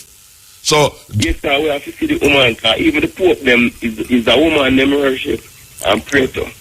Black Madonna. Black Madonna, yes. Yes. So we have to look on it a certain way. It's very difficult for a man, after I said this thing so long, to come really check out where me I say yes or no. But me I say, there's more to Haile Selassie without Solomon. That is what me I say. Yeah, because I never really looked on it when Reagan said, there's no evidence, you can't find none of them graves anywhere. In the Bible. Them younger than the fear of them. Yes. And we can still go find the fear of them bodies still. And we did have a tradition of looking upon the Pharaoh as the elect of God, as the temple of the Pharaohs was where God dwelled, manifests himself. Yeah. You know, we never did that see through what we call Roman eye. And right now we are looking through a Roman eye and I go like a Roman we are looking through. We are looking through Roman eye, said we are worship white God and we recognize that. Already change the name them, but the thinking is the same. Yeah. We know about that bridge to explain the Bible though. The man a while ago. No, Reagan. Oh, Reagan, yes. How him as a man. So what you think about this documentary I mentioned? Because some white man know what sure you say white people trick the world. Me miss the documentary. Oh, you never hear it? Yeah. No, me miss it. Yeah, because I just see a deal and then me hear the English brethren, you know, the English man. Yeah. But me have a question that come from here, the documentary, because I am a teacher, I me get information from spiritual information, you know. Yeah. So, and when me stop this and all, I say, I want to hear your opinion for how they, because if nobody in the Bible, if most of them character, they are some... some fiction. Roman, you say the Roman Peso family or Peso, what them name. Yeah. Yeah. So So I never look on King Slash now through Empress Makeda. Well, at some you that look on him. Yeah, cause this is history ancient. As some would have looked on him because Makeda history is more ancient than Solomon history. Yeah. But the only reason why we tend to go to the Solomon history is to validate ourselves through something that was written in the next book, which called the New Testament. Because we really want to believe, say, that there is a man who will come back, come save we from oppression. Oh, you know, see, so we turn Haile Selassie in at that man. Yes. You know, see, we turn Haile Selassie in at the man who's supposed to relieve from white man oppression according to what Sizzler say. Not knowing, say, bring it back to the heaven. Yeah, that not gonna work. That not gonna work for we. That's how Marcus Garvey said we must look to God through our own spectacle. Marcus Garvey said that in the philosophy and opinion. Say, if the white man wants to see God through Abraham, Isaac, and Jacob, make him do it. But we, as Ethiopian, must see God through our own spectacle. The God of Ethiopia. Yes, and that Marcus Garvey says. So me truly accept what Marcus Garvey said. Look here, we not have to look through Abraham, Isaac, and Jacob for our God. We not have to look through no Chinaman eyes for see our God. We have to understand how God must work for we. We not work for no God. God have to work for we. You know, see, we have to look on it from another level, a different perspective, new interpretation, new understanding. Anyway, we have to move, brethren. I have a question for you. Oh, another question, yes. No, just a quick one. The brethren here come, as I say, Mr. Manuel is the cutting edge from this start. This brethren used to call Garnet. Him about, man. Him about me. Him call some other radio program. Him about still, man. I'm name used to call the irregular. Yeah, but when him have him time. You know, him have him time. I don't know why him not call for a long while, but him have him time. All right, give thanks. Yeah, man. Yeah, blessed. Yes, in relationship to Haile Selassie, you know, we have an argument. Well, not an argument. We have a reason for the television. As a matter of fact, it depend YouTube. Big hits for religious author Mutabaruka Reverend Clinton Chisholm, where him write a book about the invalidity of Rastafari when the claims of Rastafari, and when him hear a reason, him realize him can box in with certain orthodox statement that Rastafari make, because my schooling of Rastafari never come from a learned thing. It come from an experience. When I see some man who can't read, articulate Rastafari in the liberty and the tradition, I can't let go and fight. So entire year I talk, it's not that I talk something way out in Rasta. I talk about something where it's not written in books and to be recognized in pages of book, but in the liberty. And most one now live that liberty there in a them time, yeah, because them see that there's something gone and them have books now to show them certain things, and books this and them have this and that book and teachings of Haile Selassie and all these things. I don't know where the man in the bush did I read to come know about the teachings of Haile Selassie more than them a look and eat here and water, earthquake, lightning and thunder, nature, life. And that teach him. You hear the little youth say the book of life. When name Iwayne talk about the book of life. Not books written in paper and on paper, but in the man's heart. When you look in nature, you see it. And as some me didn't know Rasta a chant over the years. And now we get caught up in a Babylon system. We have worship Jesus more than Jesus people themselves. I think it's a joke. Yes, step in, cut in, everything together. Blessed motor. Everything together, yes. Yeah, man. First time on the program, you know, Javite. All right, sir. Cool, man. Well, you see, me I call in reference to the brother where called from England. But you know, so me not actually blame him. Because it's all the thing set up. So the thing set up and beating and bone. Yeah. And knowing I wake up from him dream yet. Said, yeah. You understand? He have a dream. So, all right. So me have a little tune for him where me I say, Asian is father, Asian. America is father, American. So if Europe is for the Europeans, tell me why Africa is not for Africans. From day one, them a pollute the nation with them mind control just for world domination. Get out my way, you dirty Babylonians. We need to be free, can't you see? we're human. How long them a go carry on? Blessed, you know? Yeah, man. Give thanks, man. Nice. Nice. Yeah, I tell you. Soon go out the motor, man. All right, sir. Well, when you go there, make me get it now. Make it come in, yeah? Naturally, man. I hear them tune in and only more if you come out said, yeah. All right, sir. Give thanks. Blessed. Yeah. The youth attack. Africa for Africans. I don't know what man can in a damn modern time you deny him ancestors. Because if you deny the African, you deny your ancestors. You deny the millions of people who know under the Atlantic Ocean, who realize, say, instead of them come here, so, them jump off of the boat, and who reach here, so, enough of we fight and die to maintain with Africanness. Enough of we become martyrs to maintain with Africanness. And the washing so deep in our psyche that them have the slave and deny himself. I mean, that deep in our Rasta. That deep. Here Ariato man say, when freeing slaves, she said, look here, I freed many slaves. And I could have freed more if only they knew they were slaves. I have freed many slaves, and I could have freed more if they knew they were slaves. The slavery thing are deep.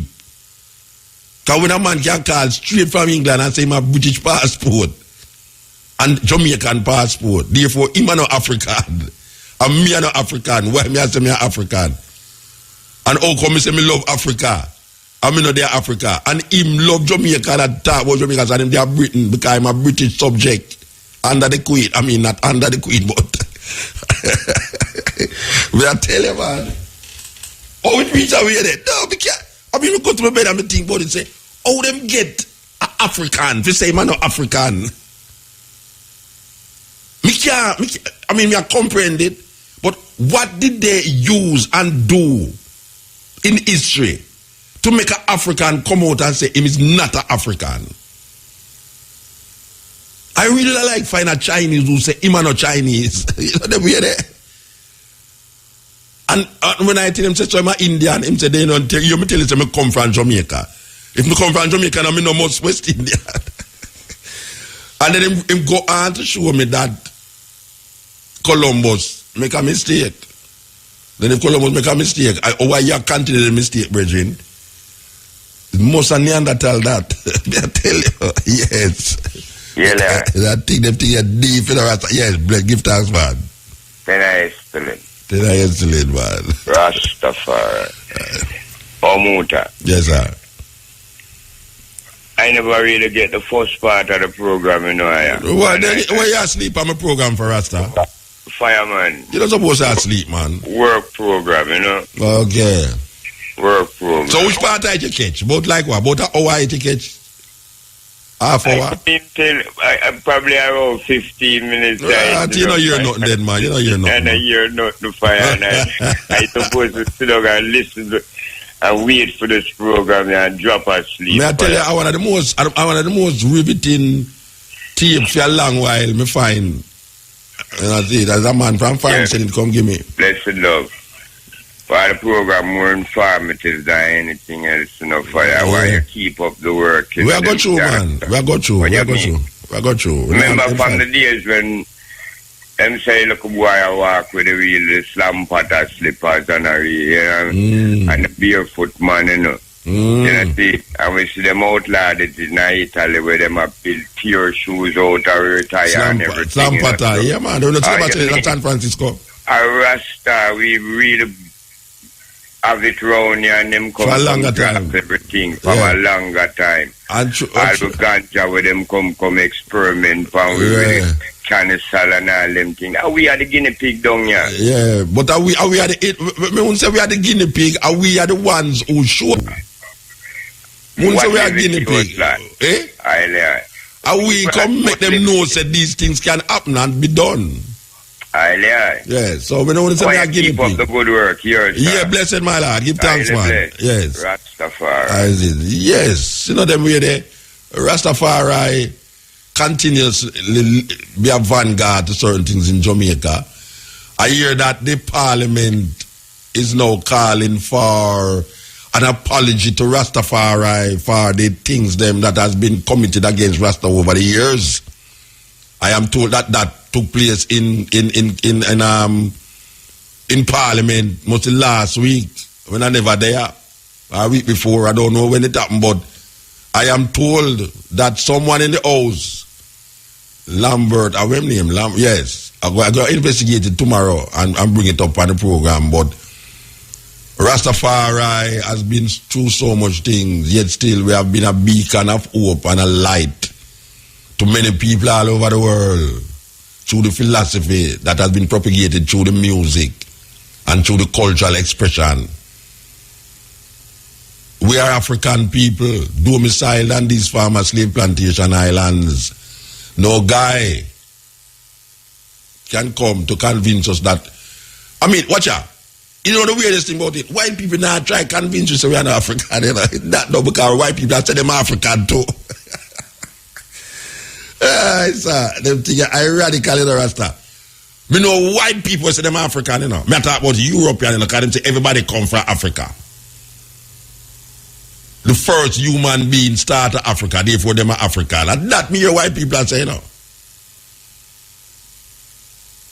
So if white people recognizing that the first human being originated in Africa and all human beings come from the womb of the black woman and spread out, and you have some serious black man that come say them are not African, you know the way they. Me have to ponder upon these things. Just trust me. So you wanna we play one Pamal. We're gonna play Pamal again, you know, because every time we play Pamal, you know. So we're gonna give Pamal a break tonight, yeah. Pamal.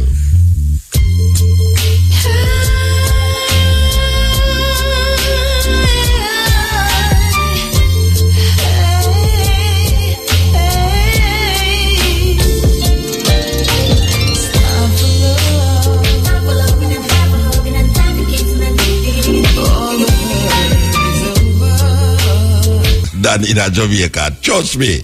Believe you me. Good night, Muta. Good night. Alright, may I tell you this? May I show you how we stay for black people. Me and my family them one night, you see? We are go, me, and my husband, and my son, and my daughter. We stand up at one Chinese restaurant. And my daughter, she look browner than me. I'm a husband, and she favor Chinese. All right. You see, when the Chinese woman look on the whole for her face, hear the Chinese woman. Oh, you favor me, so? Yeah. You hear me say? Yeah. Them now let's see them. Yeah, you favor me. Yes. Yeah. That's the first thing the woman said to me. Oh, wait, she look on the whole away, you know, and she said the whole away black. Yeah, but the one that look like them. Yeah. Right, she might have a little Chinese. Anyway, she got people that call her Miss China China, you know? Yeah. The Chinese woman look on the wall for her face and she pick up my daughter and say, oh, you favor me so? In a fair language, you know? Yeah, I mean, I said to myself, say, look, there, and there's no way we are going to say, one day I go to my country and one man I ridicule Rasta because who have Rasta here and thing. The man I ridicule Rasta and I go and I say, I feel figure out about it and come and say, no man, the man I can't listen. I walk about him and I say, who is Jesus? Oh, I mean, Jesus is my God. Jesus is everything. Jesus is. I say, where you know Jesus from? Oh, you mean, I know Jesus from the Bible and the rare and the. I mean, I say, no, I don't understand the man, yeah. I say, hear him to me, you know. If me no know the Selassie dead, when I kill up myself. I say, then Jesus not dead too. Jesus dead long before Selassie. So how is it that for you, Jesus alive and well? For 2,000 years. Yeah, and he dead before Selassie. Yeah. And you come tell me, say, my God dead. Yeah. My God dead and you're still alive. One next you draft and say, oh, Selassie never give me a plate of food yet. But Jesus give me a plate of food. What? But Jesus, so I say, which part Jesus give you a plate of food? Yeah, I tell him, I say, if me was that mother, sister, or man that give you a plate of food, and you take it back. And you turn and call me Jesus. You don't box him with the plate. I say, you're dead for hungry because you have to make Jesus come and give you a plate of food. Again, You understand? Yeah. You have to go make it. Me say, we weird when it come on to. The man, I know say, he give me money for go Africa because me I go on like say, me I go like to Africa is everything. Africa. Look how much hunger belly pick me down there, and look how much this and that I make kill up myself for Africa. Okay, Me say, yeah, that's how when them show you. That's how when you watch on TV, you don't know Africa. You work off how people are show you and I say, yeah, Africa suffer, Africa, Africa. That most of the best part of Africa where the white people them have and capture, and they make the black people them come from there, and they feel hungry same way. You think it can better? It can better, but how them set it. Man, go to Riverton City. Me say, come on, make me know say. Anytime you have money, man, I'll give you a plane ticket. Me say, look here, go suffer. Make you go down and go suffer. Me say, give me a plane ticket. You would think that me I go suffer. You don't know what me know. That's why you think that me I go suffer. That's what them say, sister. But you want to know. It will come round, you know. Watch. It will mark my word. It will come right round. I don't think it will come round. No, man, it will come round. No, we're not everybody. Not everybody. But you say, oh, we have fight hard. That's how the fight to get less, you know. We don't have to go. Little more, we don't have to struggle so hard, you know. True. Yeah, I remember saying we don't struggle about ganja, we don't struggle about reparation, we don't struggle about food. Because that's what the government them want now. Yes. They realize that the people them fed up at both at the party them. Let me tell you this, the majority of people fed up at both at the party them. Definitely. That's why let's have them vote. Yeah, the only reason why them think them secure now because them set up the liquor garrison them for people get free light and free water and free liberty. So them are going to vote every time voting time come to keep that. And kill one another. Yeah, and to keep that liberty there. But wait till little families when them realize that no care what, them still a kill them same way, them still a left them for hungry same way, them now make them no better. So them have to come to themselves now and realize that look here, and the government have got better me. I'm going to step out and do what I have to do for myself. Most of them are dependent people, you know, that's why, you know, them don't want to be independent, them want to be dependent. And them glad for the little handouts and the little this and that, so them are get from them. And until them stay away there, if them continue to stay away there, there's no way. Because the next election, I'm going to think say none of them supposed to even win. Because the majority, no, you know why? The majority of the people them don't want any one of them. Yeah. You understand? It's just them little country. But if nobody don't vote the same one when I power, no, I go still there. And that's the thing. That's the hard part. But me I say, we need to send a message to them, Muta. Yeah, definitely. When the people must send the message, you know, because less people did vote. It's the least people, amount of people ever vote in any election in Jamaica. Yeah, that's true. So, but you know, one them come from when them come round when election time I come and them come round, them for make them know. So listen to me. No, you not do no better. You not do no better. So until me so what I can do, then you know them look weird. Nobody not. From them, you know. When them give the money, they go buy ox steel with it. Yeah, take the $5,000 and buy oxtail and just forget about them. $5,000 a year, that you know. Yeah, man. $1,000 a year. I say to themselves, oh, them people are this, man. $1,000 a year. $1,000 a year can do for them. Alright, we have to move, Richard. We have to move. Alright, give thanks, Muta. Hello, I can't miss your program then. I love it, man. I love the thing where you play, and trust me. Yes. Would I want you, and something them why you play all. It's only after you can't do during the day. Yeah, it's kind of long for playing on the day. Kind of long. Yeah, man, I know, but trust me. Alright. I love it, man. Give thanks. But let them say on the radio, we're going to have water like a... Little more from this, we'll be here with you again on the Stepping Razor, the art of war, from 2 o'clock to 5:45. We're there with you. Different program. You understand? So it's a double whopper, a double leak. You understand? Okay, here we are saying now. We're upon the closing vibes of this program, you know, for the night, yeah. This is the last Wednesday in this month, yeah. And we see that certain things not happen where them say got supposed to happen, like a whole heap of hurricane supposed to pass through. Well, the month of November not done yet, so we don't bother count the chicken before it hatch still. You understand? I prefer the rain go and fall than the hurricane come still, you know. Even though the rain really annoyed. the rain I get annoyed, you know, believe you me. That's a joke about rain a blessing, you know. When rain a fall, man say a blessing. When sun a shine, a blessing too. Yeah, because you could have the dead and night tonight, rain and sun. So you have to give thanks when we see both rain and sunlight. And it is sun and the rain is necessary and needed for the survival of the human species and all living things on earth. So we give thanks to the sunshine. Because people spend millions of dollars to come to Jamaica just to sit down and get little vitamin D out of the sun. When we have no fight in our body, that's why our body is so black. Them have a thing named melanin that flow in our genes, in our genetics. So we have to give thanks to the sunshine. When a man say, boy, rain a fall, oh, it's a blessing. No, we're not that. Blessing, rain is a blessing when you get just enough that your plant can grow, not enough that flood out your plant. Or when you're going to keep a function, rain fall. You understand? So, we say, a pamal, we depend, you know. Remember, so we depend pamal, we still depend pamal.